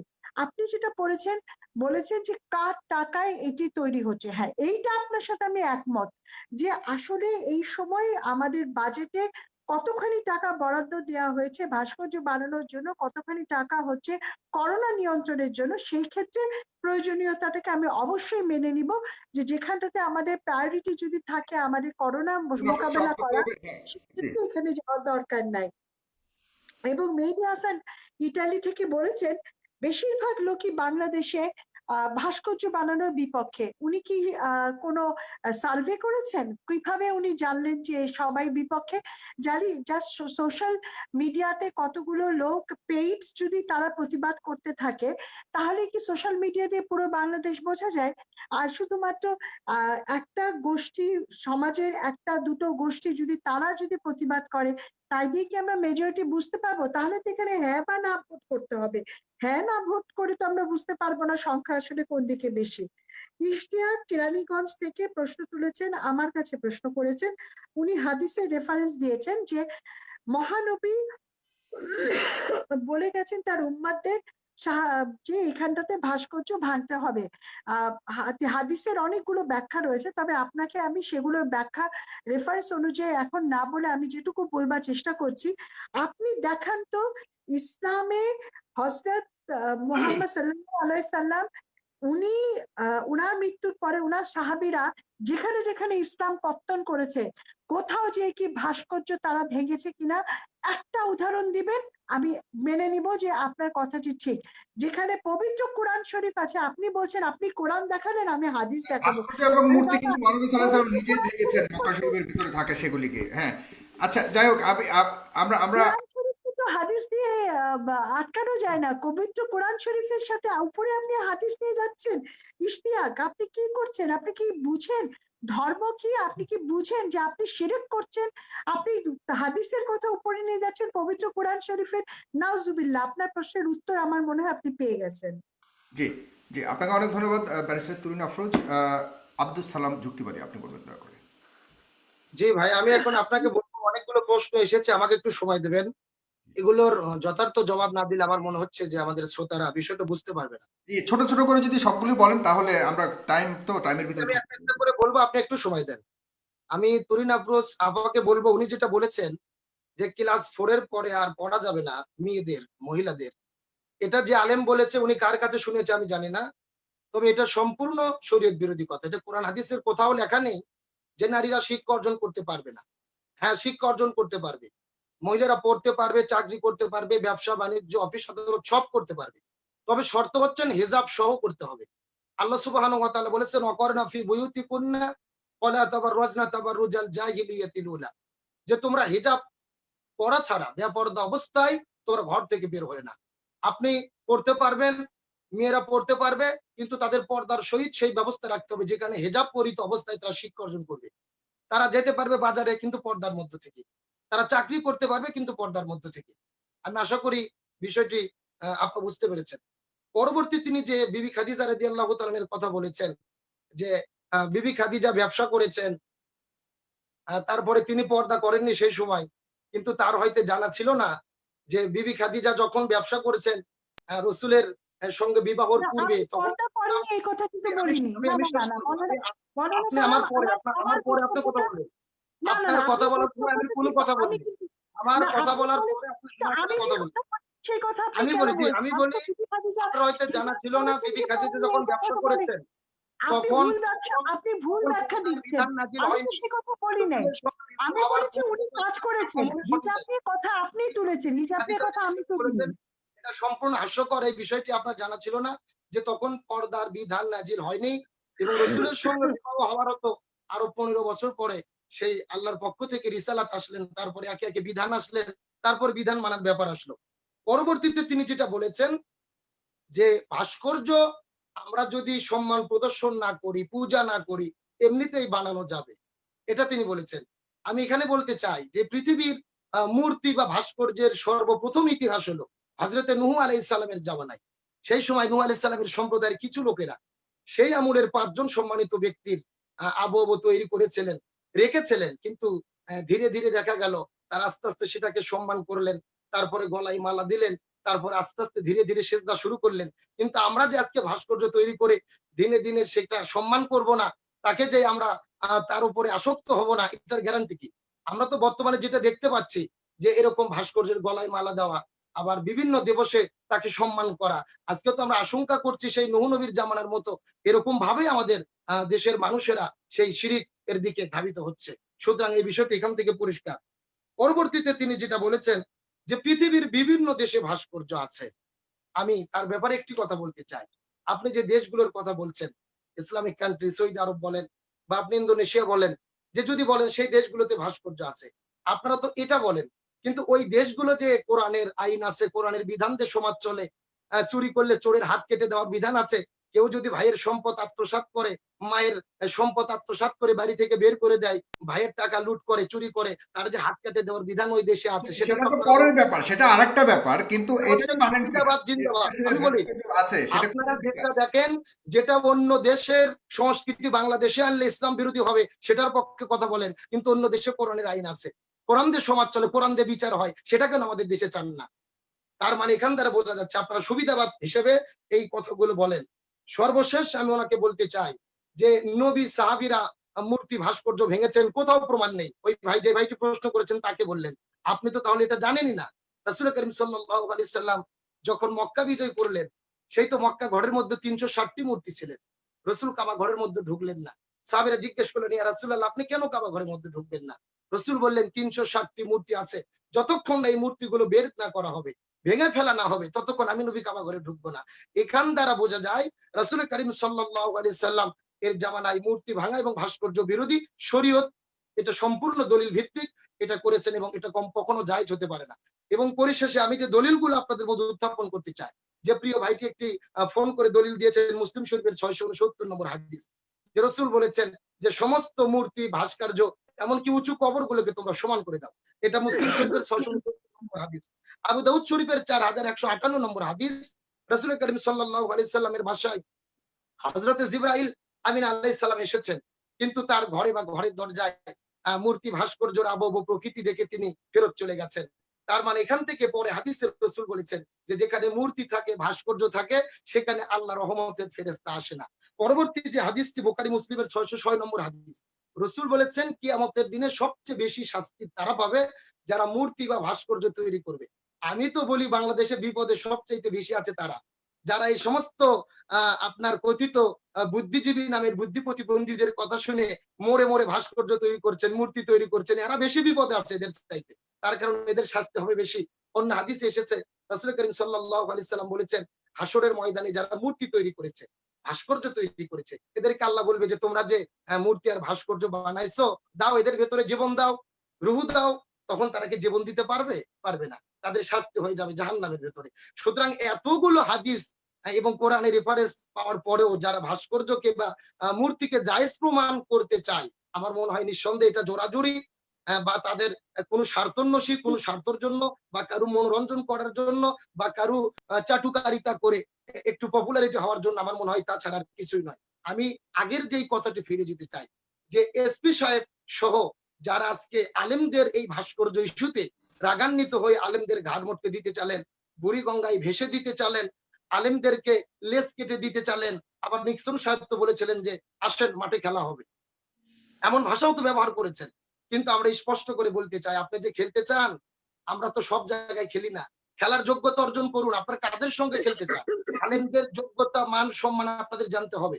রসুল আর পৃথিবীতে আসবে না, পয়গম্বর আসবে না, কিন্তু আল উলামা ওয়ারাসাতুল আম্বিয়া, আপনার নবীদের ওয়ারিস হলেন আলেমগণ। সুতরাং সে আলেমদেরকে খেলার হুমকি দেন, আমরাও খেলতে রাজি, কিন্তু মাঠ ঠিক করতে হবে, রিফারি ভালো থাকতে হবে। সব জায়গায় তো খেলা হয় না। আমাদের যে ব্যারিস্টার তুরিন আফরোজ, ওনার খেলার জায়গা হচ্ছেন সুপ্রিম কোর্ট, জজ কোর্ট। উনি আইন আদালতে তার আইন নিয়ে খেলবেন, কিন্তু তিনি সেখানে খেলতে গিয়ে ফাউল করার কারণে, দুর্নীতি করার কারণে লাল কার্ড খেয়ে বিতাড়িত হয়ে চলে গেলেন। আপনি নিক্সন চৌধুরী খেলতে গেছেন আপনার খেলার নির্বাচনের ভোটের মাঠে, কিন্তু আপনি দিনের ভোট রাতে করে আপনি জয়লাভ করেছেন, কারণ রিফারি নাই, রিফারি ছাড়া খেলছেন আপনারা। এই জন্য খেলার যদি ফিল্ড তৈরি করতে হয়, প্রথম ফিল্ড লাগবে, 2 নম্বর যোগ্য রিফারি লাগবে, যাতে কোনো ভাবে কোনো রকম ভাবে কোনো দিকে দুর্নীতি না হয়। এই জন্য বলি আলেমদের সঙ্গে, আলেমদেরকে এইভাবে আমি ব্যারিস্টার তুরিন আফরোজকে শুধু বলবো না, আপনার সাথে সাথে আরো যারা বলেছেন আপনার ঘাড় মটকে দেওয়ার কথা, বুড়িগঙ্গায় ভেসে দেওয়ার কথা, নিশ্চয়ই আপনি এগুলো আলোচনা শুনেছেন। আমি সামগ্রিক ভাবে বলতে চাই, যারা আলেমদের বিরুদ্ধে বা এরকম বিদ্বেষপূর্ণ কথাবার্তা বলেছেন, নিঃসন্দেহে তারা ভালো করেন নাই। আর আলেমদের বিরুদ্ধে যারা কথা বলেছেন, নবীর উত্তরসূরিদের বিরুদ্ধে যারা কথা বলেছেন, তারা দুনিয়া আখিরাতে সব জায়গায় লাঞ্ছিত হয়েছেন। আপনি সুপ্রিম কোর্ট থেকে বিতাড়িত হয়ে গেছেন। আমি জানি না কথা একটু বলা বেশি হয়ে যাচ্ছে বিতাড়িত কিনা, কিন্তু হয়েছে কিনা, বিতাড়িত হননি তিনি। প্র্যাকটিস তিনি একটা জব করতেন, সেখান থেকে আপনার আপনার সুপ্রিম কোর্ট থেকে উনি কোরআনের বিতাড়িত হন। বিধান যদি মানতেন, কোরআনের বিধান যদি আমরা মানতাম, ভাইয়ের সম্পদকে আত্মসাৎ করতাম না, ভাইকে বাড়ি থেকে বের করে দিতাম না। আজকে আমি মাকে আমি বাড়ি এখানে থেকে বের একটু করে দেওয়ার একটু পরে তার যে চোখের মাওলানা সালাম আব্দুল গোটা সালাম যুক্তিবাদী, আমি গোটা আমি আমি পৃথিবীর মানুষ আমি দেখেছে, আমার গোটা পৃথিবীর মানুষ একটা কান্না সেকেন্ড, করেছে, একটা সেকেন্ড, মাওলানা আমি আব্দুল নিজেও সালাম কেঁদেছি। যুক্তিবাদী, আমি একটু কিন্তু একটু জানি না আপনাকে আপনাকে আমার একটু মনে এই থামাচ্ছি, ব্যাপারে কোনো আপনাকে একটু আমি থামাচ্ছি। আশা অনুভূতি করব, জাগ্রত হয়েছে কিনা আমি বলতে চাই। কোরআনের আমি বিধান আশা যেখানে করব, মানা হবে না সেখানে অশান্তি আসবে। এই আব্দুল জন্য সালাম আমি বলি যুক্তিবাদী, কোরআনের পথে আমি ফিরে তো আসতে হবে। আমি আব্দুল সালাম বলছি যুক্তিবাদী না, আমি এখানে আমি মডারেটর হিসেবে একটা সেকেন্ড, তুরিন আফরোজ, আমি কারো ব্যক্তিগত বিষয়টা নিয়ে এখানে আসুক আমি চাই না এই আলোচনাতে। আমি আমি জানি না ব্যারিস্টার তুরিন আফরোজ যদি তার এসব ব্যক্তিগত ব্যাপারে কথা বলতে চান দেন ওকে, আদারওয়াইজ আমি এটাকে অ্যালাউ করবো না। আমি সরি। আচ্ছা, জি। অ্যালাউ অ্যালাউ করা না করার, যেহেতু আজকে মৌলানা সালাম প্রশ্ন তুলেই ফেলেছেন, হ্যাঁ, অভদ্রতার চূড়ান্ত একটা পর্যায়ে আপনি গেছেন। আপনাকে কেন আমি বলছি, না, আপনাকে আমি আমি অভদ্রতাটাকে আমি অ্যালাউ করবো না। না না, তুরিন আফরোজ, আমি এই শব্দটা কোনোভাবে অ্যালাউ করবো না। তবে এখানে না না না না তুরিন না তুরিন না একটু একটু না না না একটু ব্যক্তিগত আমি বলবো, আক্রমণ করেছেন, বলবেন বলবেন ব্যক্তিগত বলবেন আক্রমণ বলবেন, করেছেন। কিন্তু এ ফাঁকে আমি না, আমি একটু একটু বলছি, একটু আমি মাহমুদুল হক আমি জালিস, আপনি একটু বলে সূরা আপনার প্রশ্নটা করে নাহালের চলুন। 125, সূরা নাহালের 125 আয়াত থেকে রেফারেন্সটা দিতে চাচ্ছি, যে তুমি মানুষকে তোমার প্রতিপালকের প্রতি আহ্বান করো হিকমত ও সদুপদেশ দ্বারা, উহাদের সহিত তর্ক করিবে উত্তম পন্থায়। আমি কেন বলছি, উনি একজন আলেম, সূরা নাহাল তো উনার জানা আছে। উনি যদি উত্তম পন্থায় তর্ক করেন তাহলে আমার তো কোনো আপত্তি নেই সেই তর্কের জবাব দিতে, এবং উনি যদি মনে করেন ব্যক্তিগত আক্রমণ করে উনি উত্তম পন্থায় উনি তর্ক করছেন, তাহলে হচ্ছে সেই তর্কের জবাবটাও তাকে আমি দিব। প্রথমে উনি বললেন যে অন্য রাষ্ট্রগুলো উদাহরণ দিয়ে উনি বললেন যে অন্য রাষ্ট্রে যদি ইসলামের Tuhin Afroz, I just I apologize to you because এখানে একজন আছেন, তাকে আমি বিদায় করে দিই তার প্রশ্নটা নিয়ে, এরপর আপনি দীর্ঘক্ষণ বলবেন। আমি জাস্ট আমাকে পাঁচটা তারপরে সেকেন্ড, কোশ্চেন দিতে তারপরে তিনি কোশ্চেন অপেক্ষা করছেন, তাকে আমি বিদায় করে দিচ্ছি। জাস্ট একটা সেকেন্ড, আমাকে 5টা সেকেন্ড, প্লিজ প্লিজ প্লিজ। তারপরে আরেকটা টপিক উঠবে, সেটা কোনো মাহমুদুল হক অসুবিধা জালিস, আপনি কি আছেন? মাহমুদুল হককে দেখতে পাচ্ছি, আপনি কি আছেন? দুঃখিত দর্শক, আপনাকে আমি নিতে পারছি না, আমি আপনাকে এখান থেকে সরিয়ে দিচ্ছি। আপনি আপনার ইয়েতে সমস্যা হচ্ছে। জি, ব্যারিস্টার তুহিন আফরোজ, আমি সরি, আপনি বলুন। না না ঠিক আছে। আপনি তিনটা জায়গায় আমি প্রশ্নের উত্তর দিচ্ছি। একটি হচ্ছে যে উনি বলছেন যে উনারা যেটা বলছেন সেই ব্যাখ্যাটা ঠিক, যারা ভাস্কর্য বানাচ্ছে তারা কেন করছে, তাদের ভাস্কর্য বানানোর উদ্দেশ্য কি, সেগুলো জানার চেষ্টা করতে হবে। তাহলে অন্য ইসলামী রাষ্ট্রে তাহলে কোনো আলেম ওলামা নাই, সেখানে কেন বানানো হচ্ছে? আবার যখন অন্য রাষ্ট্রের কথায় আসছে তখন উনি বলছেন যে সেখানে তো অনেক ভালো আইন আছে, সেই আইনগুলো কেন আমরা গ্রহণ করছি না? নিঃসন্দেহে উত্তম পন্থায় তর্ক এটা হতে পারে যে সেই দেশের ভালো জিনিস কিছু যদি থাকে আমরা কেন সেইটা গ্রহণ করব না, তাতে আমার কোনো আপত্তি নেই। তারপরে উনি শুরু করলেন আমাকে ব্যক্তিগতভাবে আক্রমণ। এখন হচ্ছে যখন আক্রমণটা ব্যক্তিগতভাবে তখনই করা হয় যখন কেউ যুক্তিতে হেরে যায়। এখন মৌলানা সালাম, আপনার কি যুক্তির এতটাই অভাব হলো যে আমার ব্যক্তিগত আমি জীবনকে যুক্তি আমি এতটা, তো না যুক্তি না না দিয়েছি না, আপনাকে। আমাকে বলতে দিতে হবে। আপনার একদম একদম চুপ, পৃথিবীর একদম চুপ, কোথায় কি আছে এটা একদম চুপ, ইসলাম দেখবে না, একদম ইসলাম চুপ। দেখবে কোরআনে কি আছে, মৌলানা হাদিসে কি সালাম, আছে। সৌদি মৌলানা আরবে সালাম, কি আমি হয়েছে, আপনার কথা ইন্দোনেশিয়াতে বুঝতে কি পেরেছি। হয়েছে, আব্দুল সালাম, এটা আপনি দেখার বলবেন, আপনার সময় বলবেন। আপনি চুপ করবেন, দেখতে আপনি হবে আমাকে বলতে কোরআনে কি দিতে আছে, হবে। হাদিসে কি আছে। জি জি, আপনি বলবেন। হ্যাঁ সব ঠিক আছে, অন্যখানে অন্য দেশে কি আছে সেটার আপনি এক্সাম্পল দেওয়ার জন্য আপনি বললেন। আপনি বললেন সুপ্রিম কোর্ট থেকে আমাকে রেফারি লাল কার্ড দেখিয়ে বের করেছে, একই কথা কিন্তু আপনি আপনার বক্তৃতায় বলেছেন গলা ধাক্কা দিয়ে আমাকে বের করে দিয়েছে।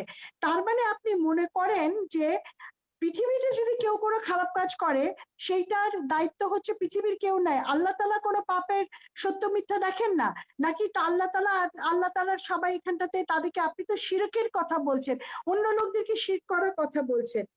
দ্বিতীয় একটি কোশ্চেন আপনার উত্তরে আমি বলতে চাই, আপনি বললেন ভাস্কর্য জিনিস আজকে তৈরি হচ্ছে, ধীরে ধীরে তার প্রতি প্রেম হবে, তারপরে এটা শিরক হবে।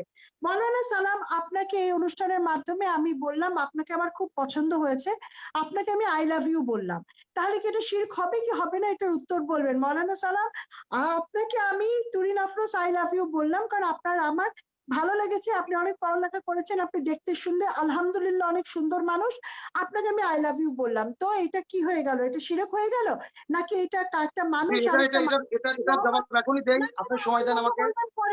আপনি পরে কথা বলবেন। এটা কি শিরক হয়ে গেল নাকি এটা একজন মানুষ আরেকজন মানুষকে মোহাব্বত, দিলের মোহাব্বত থেকে সেই কথাটি বললো? এটার উত্তর আপনি দিবেন। আপনি 3 নম্বর যে কথাটি আমি তুলতে চাই, আপনি যেই ধরনের কথা বললেন যে এক্সাম্পল দিলেন যে কোনো ভাইয়ের সম্পত্তি যদি কেউ দখল করে, কোনো মাকে যদি বাড়ির থেকে বের করে দেয় তার কি শাস্তি হবে, সেটা অবশ্যই সেটি খুবই খারাপ কাজ। আজকের এই অনুষ্ঠানের মাধ্যমে আমি সেটিকে বলছি এটা খুবই খারাপ কাজ। কিন্তু আপনি আমাকে বলেন তো ইসলামের শিক্ষা কি বলে? যদি কোনো মা, তিনি যদি মিথ্যা অপবাদ দেয় তার সন্তান সম্পর্কে, তার যদি চরিত্র খারাপ থাকে, তার সন্তান কি সেটার উত্তর দিবে? নাকি ইসলামের শিক্ষা হচ্ছে মাকে পুরো পৃথিবী থেকে রক্ষা করতে হবে, নাকি সেই সন্তান বলবে আমার মা একটা কুচরিত্রা নারী, আমার মা মিথ্যা কথা বলছে? এইটাই কি তার শিক্ষা হওয়া উচিত? নাকি তিনি বলবেন আমার মায়ের নিচে আমার বেহেশত, মায়ের পায়ের নিচে আমার বেহেশত, সুতরাং আমি মায়ের সম্মানটুকু রাখবো সমাজের সামনে, আমার ভাই আমার রক্ত তার সম্মানটুকু রাখবো, আমি দরকার হলে নিজে কষ্ট পাই। আমার নবীজি তো তাই ছিলেন না, তার রাস্তায় কাঁটা বিছাতো যে বুড়ি, সেই বুড়িকে তিনি যখন অসুস্থ হলেন দেখতে গেলেন, কই তিনি তো তার উল্টা জবাব দিতে বুড়ির পায়ে যে কাঁটা বিধাই দিয়ে আসেন নাই। তাহলে আপনারা ইসলামের কথা বলেন, তাহলে ইসলামের পথে যদি কেউ চলে তাকে আবার আপনি যদি বলেন যে না এটা তো ঠিক হয়নি, তাহলে এটা হচ্ছে তাকে ঘাড় ধাক্কা দিয়ে একটা কাজ করা হয়েছে। সুতরাং মৌলানা সালাম, আপনারা অনেক আলেম, আপনারা অনেক কিছু জ্ঞান রাখেন, ইসলামের শিক্ষাটা আগে হৃদয়ে রাখেন, তারপরে আপনারা যুক্তি দিবেন, কথা বলবেন। আপনার প্রতি স্যালুট, আপনাকে তো আমি আই লাভ ইউ বলে দিয়েছি, সুতরাং এটা নিয়ে কোনো অসুবিধা নাই। কিন্তু এরপরেও আমি বলবো যে আচরণটি করছেন সেই আচরণটি এটা কিন্তু কি মন ইসলাম থেকে বললেন না সিরিয়াসলি বললেন? জি, এটা কি মন থেকে বললেন না সিরিয়াসলি বললেন? কারণ সাগর আই লাভ ইউ আমি মন থেকে বলি, আমি যা বলি মন থেকে বলি। সালাম সাহেবকে আমি আই লাভ ইউ বলেছি, এখন এটা শিরক হবে নাকি আমার এখন কতল করবেন এটা আপনারা ডিসাইড করবেন, আলেম সমাজ ডিসাইড করবে। জি, মাওলানা আব্দুল সালাম যুক্তিবাদী, আপনার জবাব নেয়ার আগে আমি একটু একজন একজন অতিথি আই মিন একজন দর্শক রয়েছেন ইয়াসিন আরাফাত, তার কথা আমি শুনে আজকের মতো শুধুমাত্র দর্শকদের কথা বা প্রশ্ন নেওয়া আমি আজকে শেষ করে দিচ্ছি। ইয়াসিন আরাফাত, আপনাকে আমি দেখতে পাচ্ছি, আপনি কি শুনতে পাচ্ছেন আমাকে? আর দর্শক, আপনারা অবশ্যই এই অনুষ্ঠানটি খুবই মুগ্ধকর একটি মনোমুগ্ধকর একটা অনুষ্ঠান হচ্ছে, আমার কাছে খুবই ভালো লাগছে। অনেক যুক্তিতর্ক হচ্ছে দুজনের মাধ্যমে, দুজনের মধ্যে। আপনারা অবশ্যই আপনাদের টাইম লাইনে, যারা প্রায় 9,000 মানুষ এই মুহূর্তে দেখছেন, আপনারা যদি আপনাদের টাইম লাইনে শেয়ার করেন তাহলে প্রায় আরও কয়েক হাজার মানুষ দেখতে পারবে, অনেক কিছু জানতে পারবে। তাই আমি বলছি আপনারা আমার টাইম লাইনে থেকে আমার আইডিটাকেও পাবেন। আপনাদের যদি আমাকে ফলো করার ইচ্ছে থাকে তাহলে আমার আইডিতে আপনারা ফলো করতে পারেন, এবং আমাদের যে ইউটিউব চ্যানেলটি আছে সেটাকে সাবস্ক্রাইব করবেন, এবং আমাদের পেজটাতে লাইক দিয়ে আমাদের সাথে থাকুন, ফেস দ্য পিপলের সাথে থাকুন। ইয়াসিন আরাফাত, আপনি কি শুনতে পাচ্ছেন এখন? জি জি আমি শুনতে পাচ্ছি। কাকে প্রশ্ন করবেন, কোথা থেকে বলছেন আপনার, কাকে প্রশ্ন করবেন একটু বলুন, জলদি করে বলতে হবে, জি সময়। জি আমি মোহাম্মদ ইয়াসিন আরাফাত, আমি কুমিল্লা থেকে বলছিলাম। আমার প্রশ্নটি হচ্ছে মাওলানা সামাদ ভাইয়ের কাছে এবং ব্যারিস্টার তুরিন আফরোজের কাছে, দুইজনের কাছেই।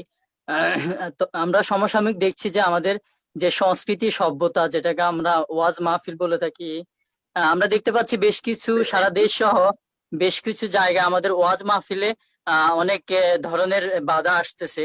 তো আমাদের এই যে দেশীয় একটা সংস্কৃতি, যেটাকে আমরা হৃদয়ে ধারণ করি, বিশেষ করে মুসলিম যারা আমরা আছি, তো তথাকথিত কিছু আমরা দেখতে পাচ্ছি ব্যক্তিবর্গ এই ওয়াজ মাহফিলে বাধা সহ নানান ধরনের অপকর্ম করে যাচ্ছে। তো এই বিষয়টিতে আমরা দেখতে পাচ্ছি সরকার কিংবা প্রশাসনিক ভাবে কোনো ব্যবস্থা আসতেছে না। তো আসলে এই বিষয়টি একটু ব্যাখ্যা করলে ভালো হয়, কেন এই বিষয়টি কেন বারবার হচ্ছে। আর যেহেতু এটা আমাদের সংস্কৃতি, আমরা মোটেও এটা কখনো আশা করি না এমন কোনো কিছু আমাদের সংস্কৃতিতে হাত দেওয়া হবে। আশা করছি দুজনে প্রশ্নের উত্তর দিয়ে যাবেন। আপনাকে ধন্যবাদ ইয়াসিন আরাফাত, আপনি দেখতে থাকুন, আমি আপনাকে এখান থেকে ইয়ে করছি। জি, মাওলানা যুক্তিবাদী, আপনি এটার কথাও বলবেন, পাশাপাশি এই টার্নটাই শেষ টার্ন, আমরা এরপরে অনুষ্ঠান শেষ করব। জি, আপনি বলবেন তাহলে। জি ভাই, আপনি তরিন আফরোজ আপা যে আমাকে বলেছেন আই লাভ ইউ বলেছেন, ভালোবাসার কথা বলেছেন, আলহামদুলিল্লাহ ভালো লেগেছে। কিন্তু উনি যে প্রশ্নটি করেছেন যে আই লাভ ইউ বললে তাহলে সেটা পূজা হবে কিনা, আমি বলতে চাই আপনি বোন হিসেবে যদি আমি ভাই আমাকে আপনি ভালোবাসেন, তাহলে আমার মৃত্যুর পরে আপনার দায়িত্বটা কি? আমার জন্য নামাজ পড়ে আপনি দোয়া করবেন, আল্লাহর কাছে আমার জন্য ভাই হিসেবে প্রার্থনা বলেনি, করবেন। ভাই হিসেবে বলেনি উনি, প্রিয় মানুষ হিসেবেই বলতে চাই, তাহলে কি এটা কি আপনার ভাই হোক আর প্রিয় হোক, আই লাভ ইউ শব্দটি তিনি বলেছেন সেটা যে অ্যাঙ্গেল থেকেই হোক, উনি যদি আমার প্রিয় পাত্র হন, আমার শুভাকাঙ্ক্ষী হন, আমার মৃত্যুর পরে তার দায়িত্ব আমার জন্য আল্লাহ সুবহানাহু ওয়া তাআলার কাছে দোয়া করা, ক্ষমা প্রার্থনা করা। কিন্তু আমার মৃত্যুর পরে আমার মতোই একদম আবহ তৈরি করে, একটা ভাস্কর্য তৈরি করে তিনি আমার গলায় ফুল দিবেন, এমন ভালোবাসা আমি চাই না। ইসলামের শিক্ষা এটাই, আমার মৃত্যুর পরে তিনি আমার জন্য দোয়া করবেন, আমার আত্মীয় স্বজন থাকলে তাদের খোঁজ খবর নেবেন, তাদের যদি খাদ্যের প্রয়োজন হয় খাদ্য দেবেন, তাদের বাসস্থানের প্রয়োজন হয় থাকার জায়গা দেবেন। এটা তার ভালোবাসার মানুষ হিসেবে তার দায়িত্ব। কিন্তু আমি এমন ভালোবাসা চাই না আমি মরে গেলে আমার মূর্তি বানিয়ে তিনি সেটাকে সম্মান করবেন। এরকম ভালোবাসা করলে আমি কবরে বসে বসে শাস্তি পাবো। আজকেও আলেম ওলামা এটাই বলেছেন, বঙ্গবন্ধু আমাদের হৃদয়ে আছে, আমরা চাই তিনি জান্নাতে যায়, কিন্তু বাংলাদেশে এমন কিছু কার্যকলাপ যাতে না হয় যার দ্বারা কবরে তিনি শাস্তি পাবেন। আজকে আলেম ওলামা আমরা তো তার ভালোর জন্যই বলেছি যে তার কবরে কিভাবে সওয়াব যায়, শান্তির বার্তা যায়, আমরা সেই কাজটি করতে চাই। আমি আশা করি উনি উত্তর পেয়েছেন। দ্বিতীয়ত কথা, যে মনের ভালোবাসায় শুধু একটি ভাস্কর্য বানিয়ে প্রকাশ করা যায় না। আমরা মুসলিম, আমাদের জীবনের চাইতেও বেশি ভালোবাসতে হবে আমাদের বিশ্ব নবীকে।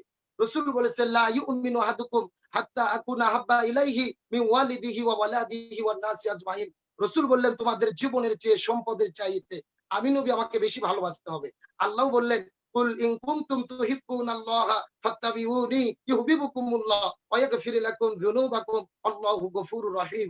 আল্লাহ বললেন তোমরা যদি আমার ভালোবাসা পেতে চাও নবীকে ভালোবাসো। তার মানে মুসলিম হিসেবে আমার ইমানের দাবি নবীকে ভালোবাসা। আর নবী হলেন সর্বশ্রেষ্ঠ চেতনা। লাকাদ কানা লাকুম ফি রাসূলিল্লাহি উসওয়াতুন হাসানা। রাসূলের মধ্যে রয়েছেন শ্রেষ্ঠ আদর্শ। কিন্তু আমার কথা হচ্ছে সেই রসুলের ভালোবাসা, রসুলের চেতনা গোটা পৃথিবীর 200 কোটি মুসলমানদের মধ্যে আছে। কিন্তু আমরা কি রসুলের ভাস্কর্য তৈরি করেছি? কোথাও কি মুসলমানরা করতে বলে? তাহলে বিশ্বের শ্রেষ্ঠ চেতনা, শ্রেষ্ঠ ভালোবাসার মানুষ বিশ্বনবীর ভালোবাসা যদি ভাস্কর্য না করে পৃথিবীতে টিকে থাকে, আমার ভালোবাসার মানুষের ভাস্কর্য কেন তৈরি করতে হবে?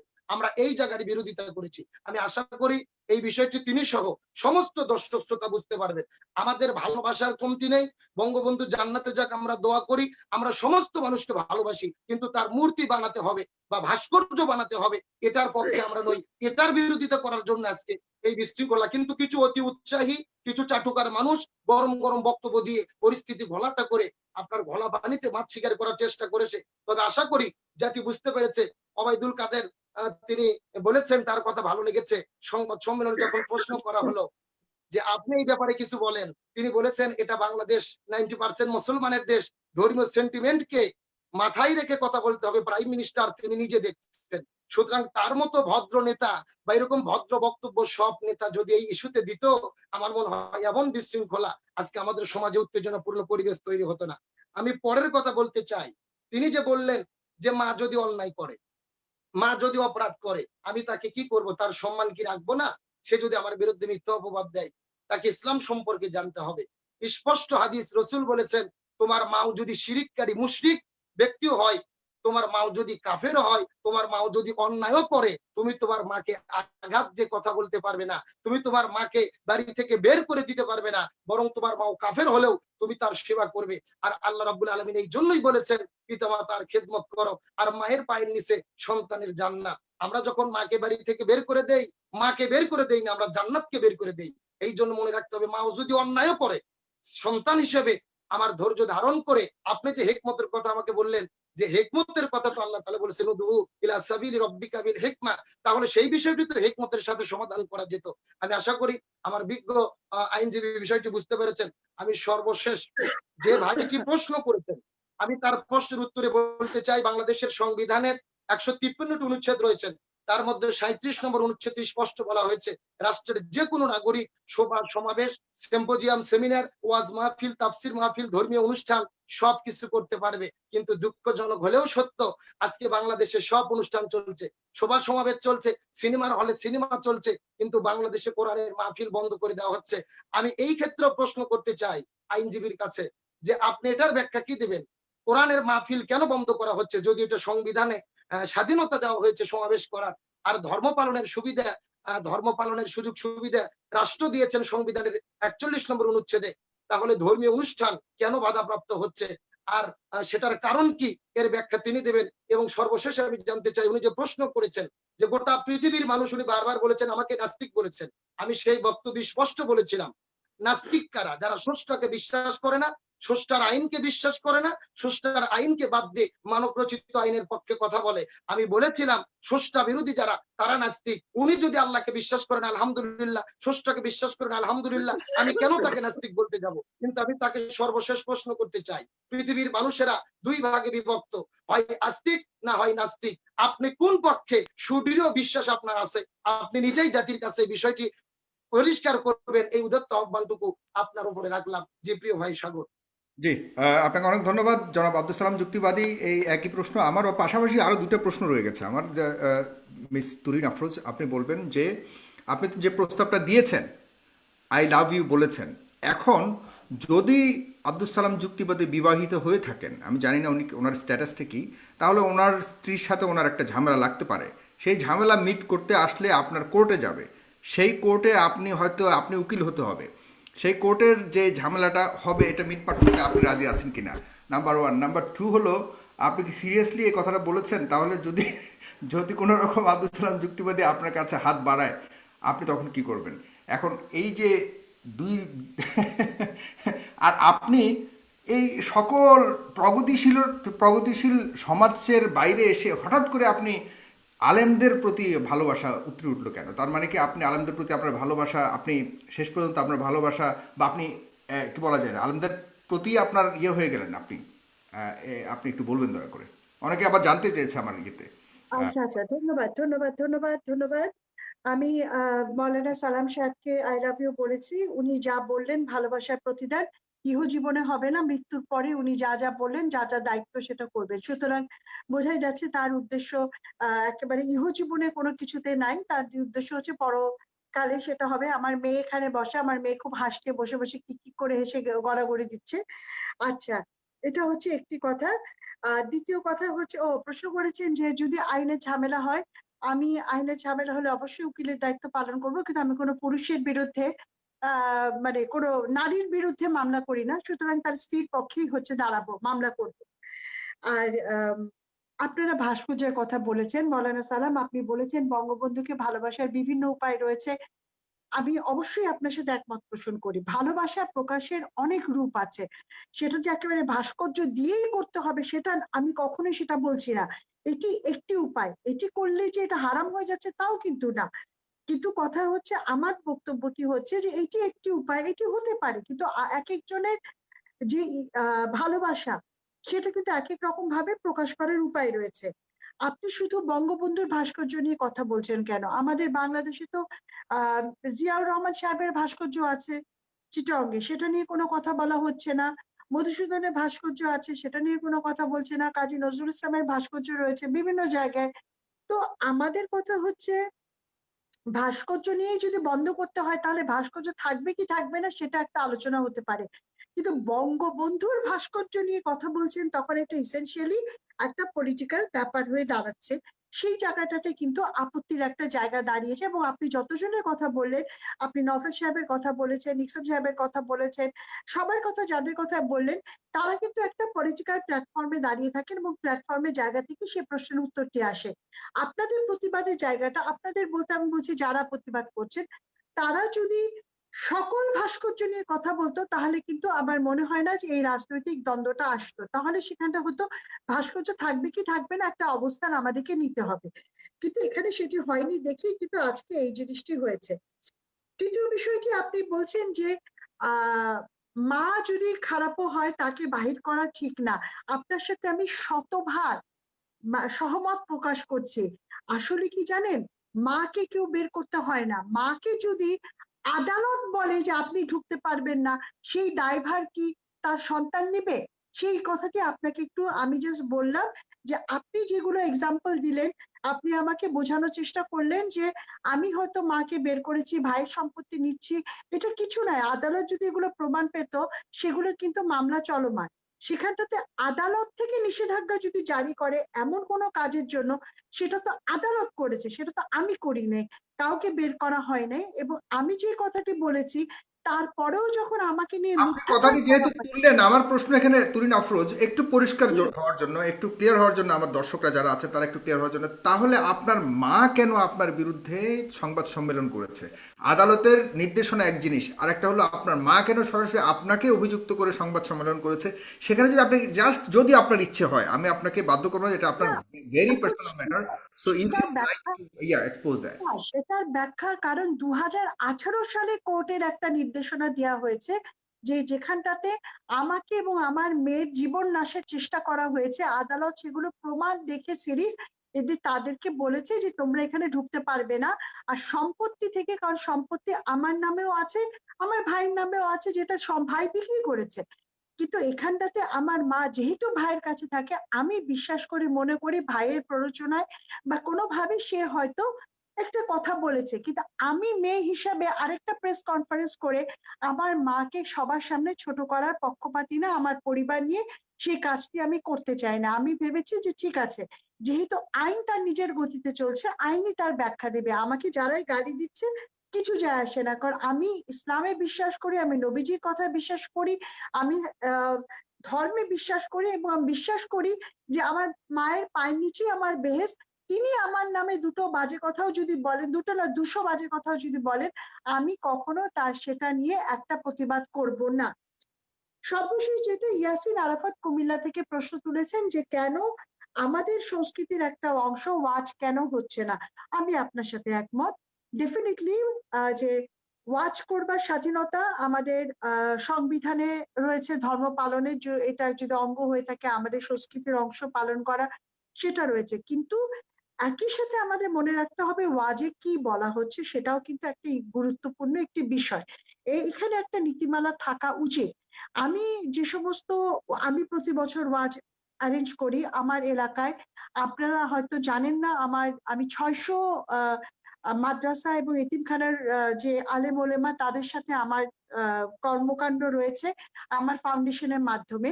এবছর আমরা নিজেরাও ওয়াজ করতে পারিনি, যেহেতু নির্দেশনা অনুযায়ী আমরা ফরিদুদ্দিন মাসুদ সাহেবের থেকে তার যে অনুসারী তারা সবাই আপনার কাছে আমার এখানে একটি প্রশ্ন আছে ব্যারিস্টার তরুণ, আপনি বলেছেন সবসময় আপনি আয়োজন করে থাকেন ওয়াজের। আপনি কি কখনো শুনেছেন কিনা ওয়াজের মধ্যে এমন কোনো কথাবার্তা হয়েছে বিগত আমলগুলিতে যেখানে আপনার এখানেও ওয়াজ না হওয়ার পক্ষে আপনি দাঁড়াতে পারেন?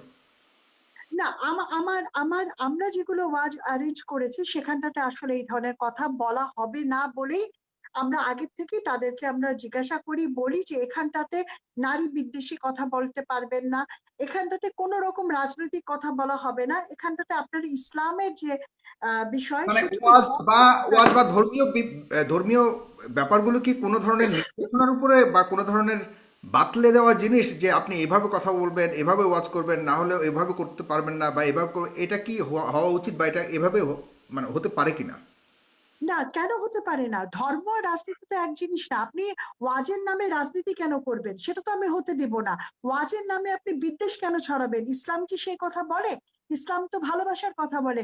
আমরা যদি সেখানে যে শুনি যে একটি ওয়াজ, যে কোনো ওয়াজে আপনি ইউটিউব গুলো খুলে দেখেন সেখানে কি ধরনের কথাবার্তা বলা হচ্ছে নারীদের সম্পর্কে, প্রগতিশীল লোকদের সম্পর্কে। এই যে মৌলানা সালাম যুক্তিবাদী, তিনি যে একটা ওয়াজ করলেন, সেই ওয়াজে তুরিন আফরোজ তো উপস্থিত নাই।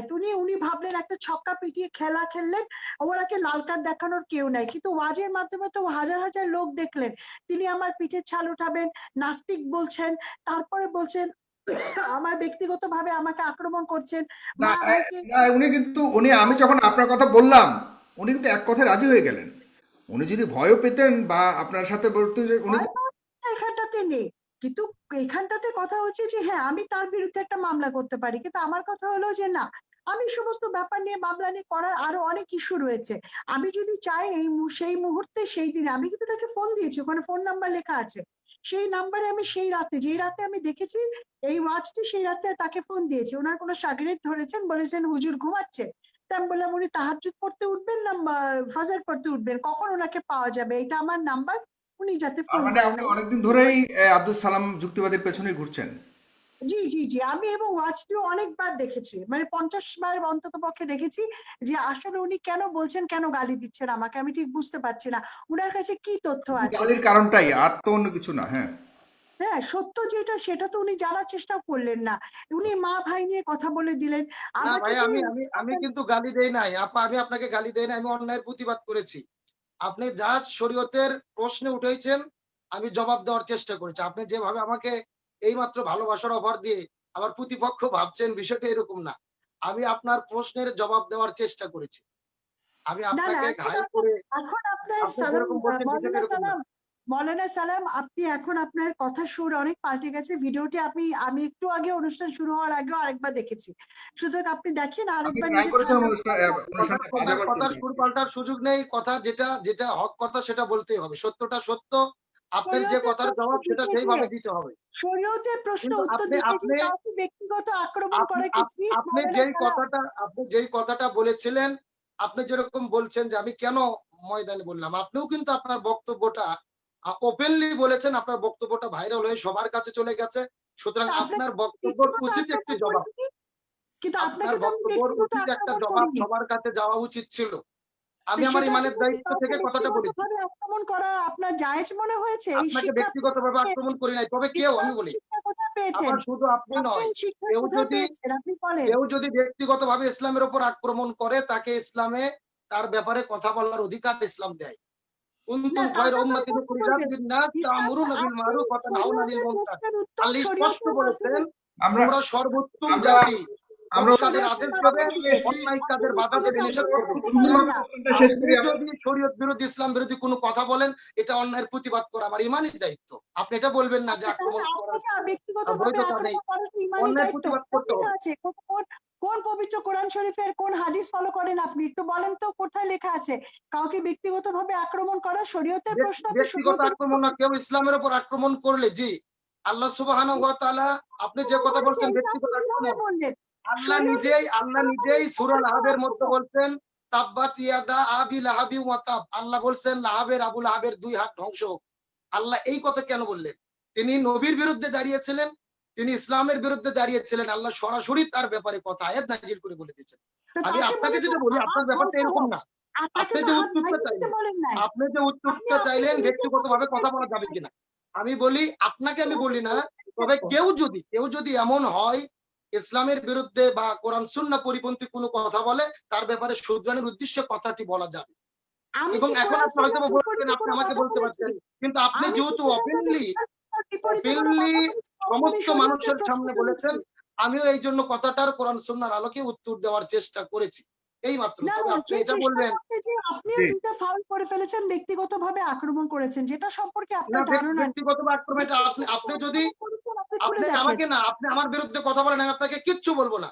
কিন্তু আপনি শরীয়ত ধর্ম নিয়ে কোনো ব্যাপারে যদি কথা উত্থাপন করেন, সেটার জবাব দেওয়া বা সেই ব্যাপারে কথা বলা আমার ইমানি দায়িত্ব, এটা আমাকে বলতে হবে।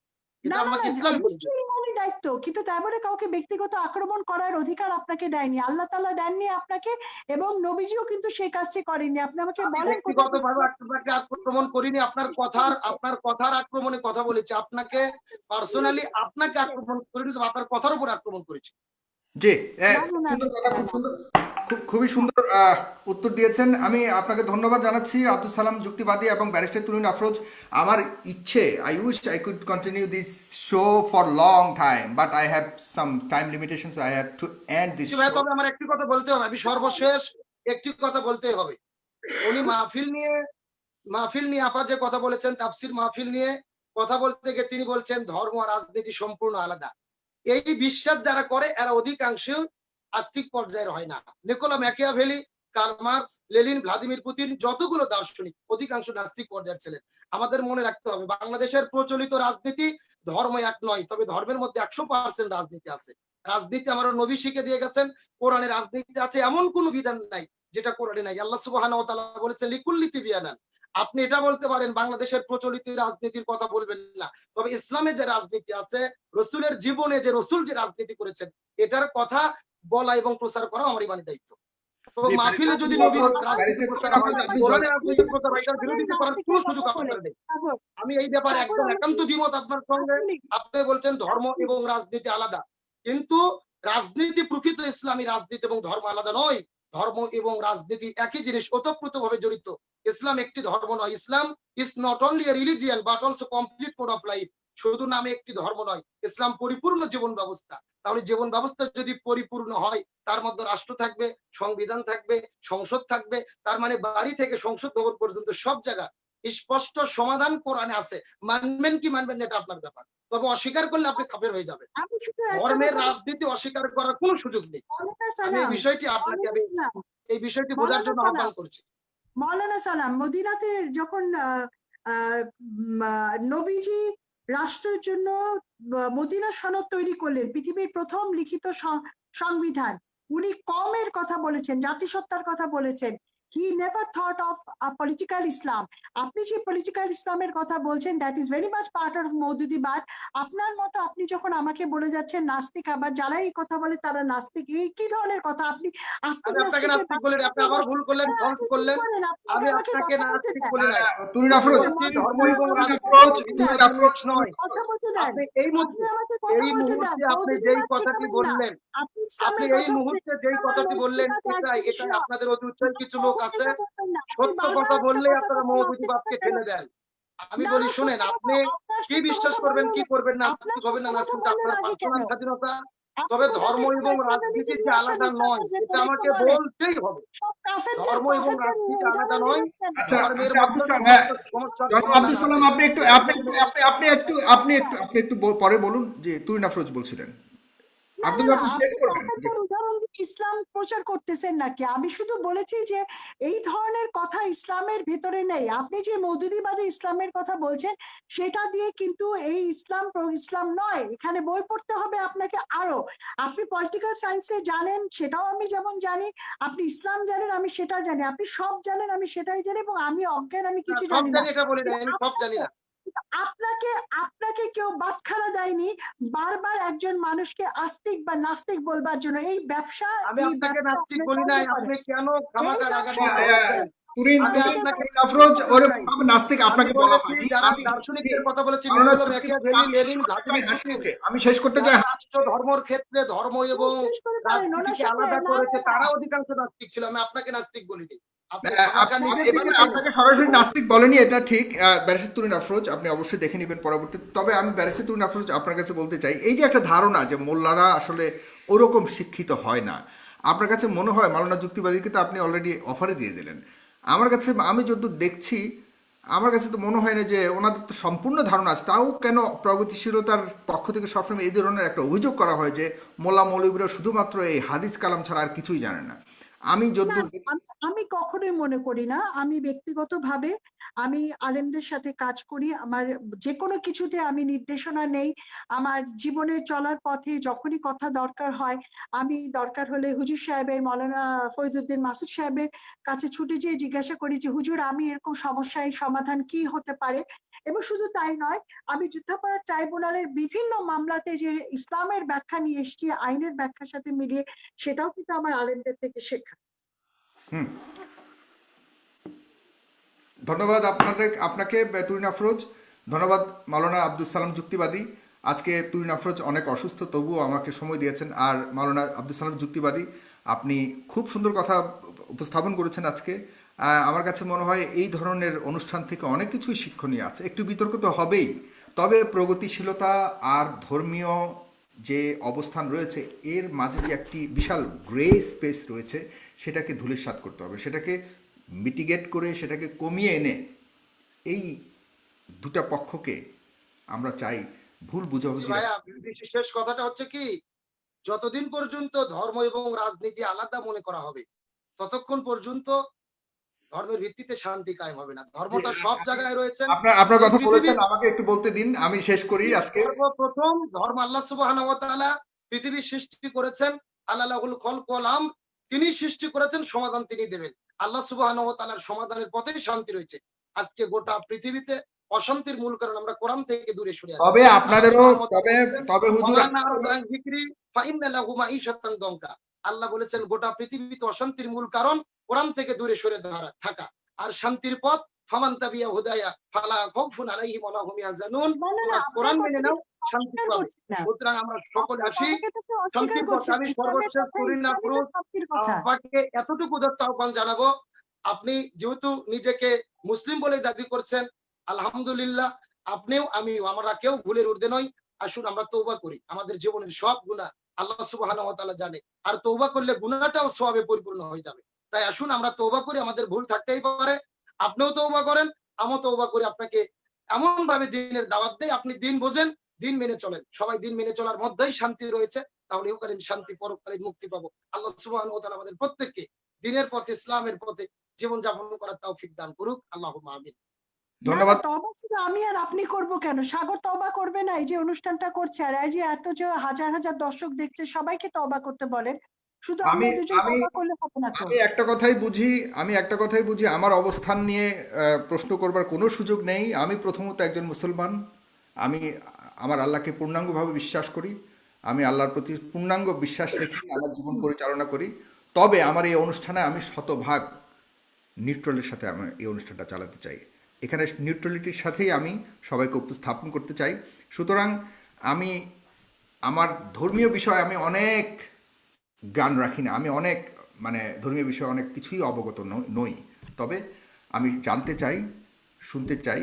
আমি কোনোভাবেই আলেমদের ঊর্ধ্বে গিয়ে কোনো মন্তব্য করতে চাই না, আমি জানতে চাই। তবে আলেমরা যে নিজেদেরকে যেভাবে ভাবছেন বা আপনারা কোনোভাবেই ভুলের ঊর্ধ্বে নন, সেটাও আমি বলতে চাইবে না। আমি বিশ্বাস করি সবাই ভুল করেছেন। আমাদের আদম আলাইসাল্লাম থেকে শুরু করে অনেকেই ভুল করেছেন, এর অনেক ধরনের রেকর্ড রয়েছে।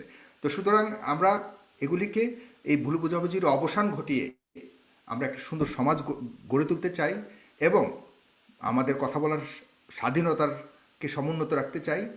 এই সব ক্ষেত্রে আমি অবশ্যই আহ্বান করব ব্যারিস্টার তুরিন আফরোজ, আপনিও একটা ভালো উদ্যোগ নিয়েছেন, আপনি একটা হাফিজিয়া মাদ্রাসা করেছেন, এগুলো অনেক আলাপ। আজকে এখানেই শেষ করছি। ভালো থাকবেন সবাই, সুস্থ থাকবেন। দর্শক আপনাদের টাইমলাইন অবশ্যই শেয়ার করবেন এবং পরবর্তী অনুষ্ঠান দেখার জন্য আমার ইউটিউব চ্যানেলটিকে অবশ্যই সাবস্ক্রাইব করবেন। মাওলানা আব্দুল সালাম যুক্তিবাদী, ভালো থাকবেন। ব্যারিস্টার তুরিন আফরোজ, ধন্যবাদ আপনাকে। খুদা হাফিজ। ধন্যবাদ। আসসালামু আলাইকুম। ওয়ালাইকুম আসসালাম।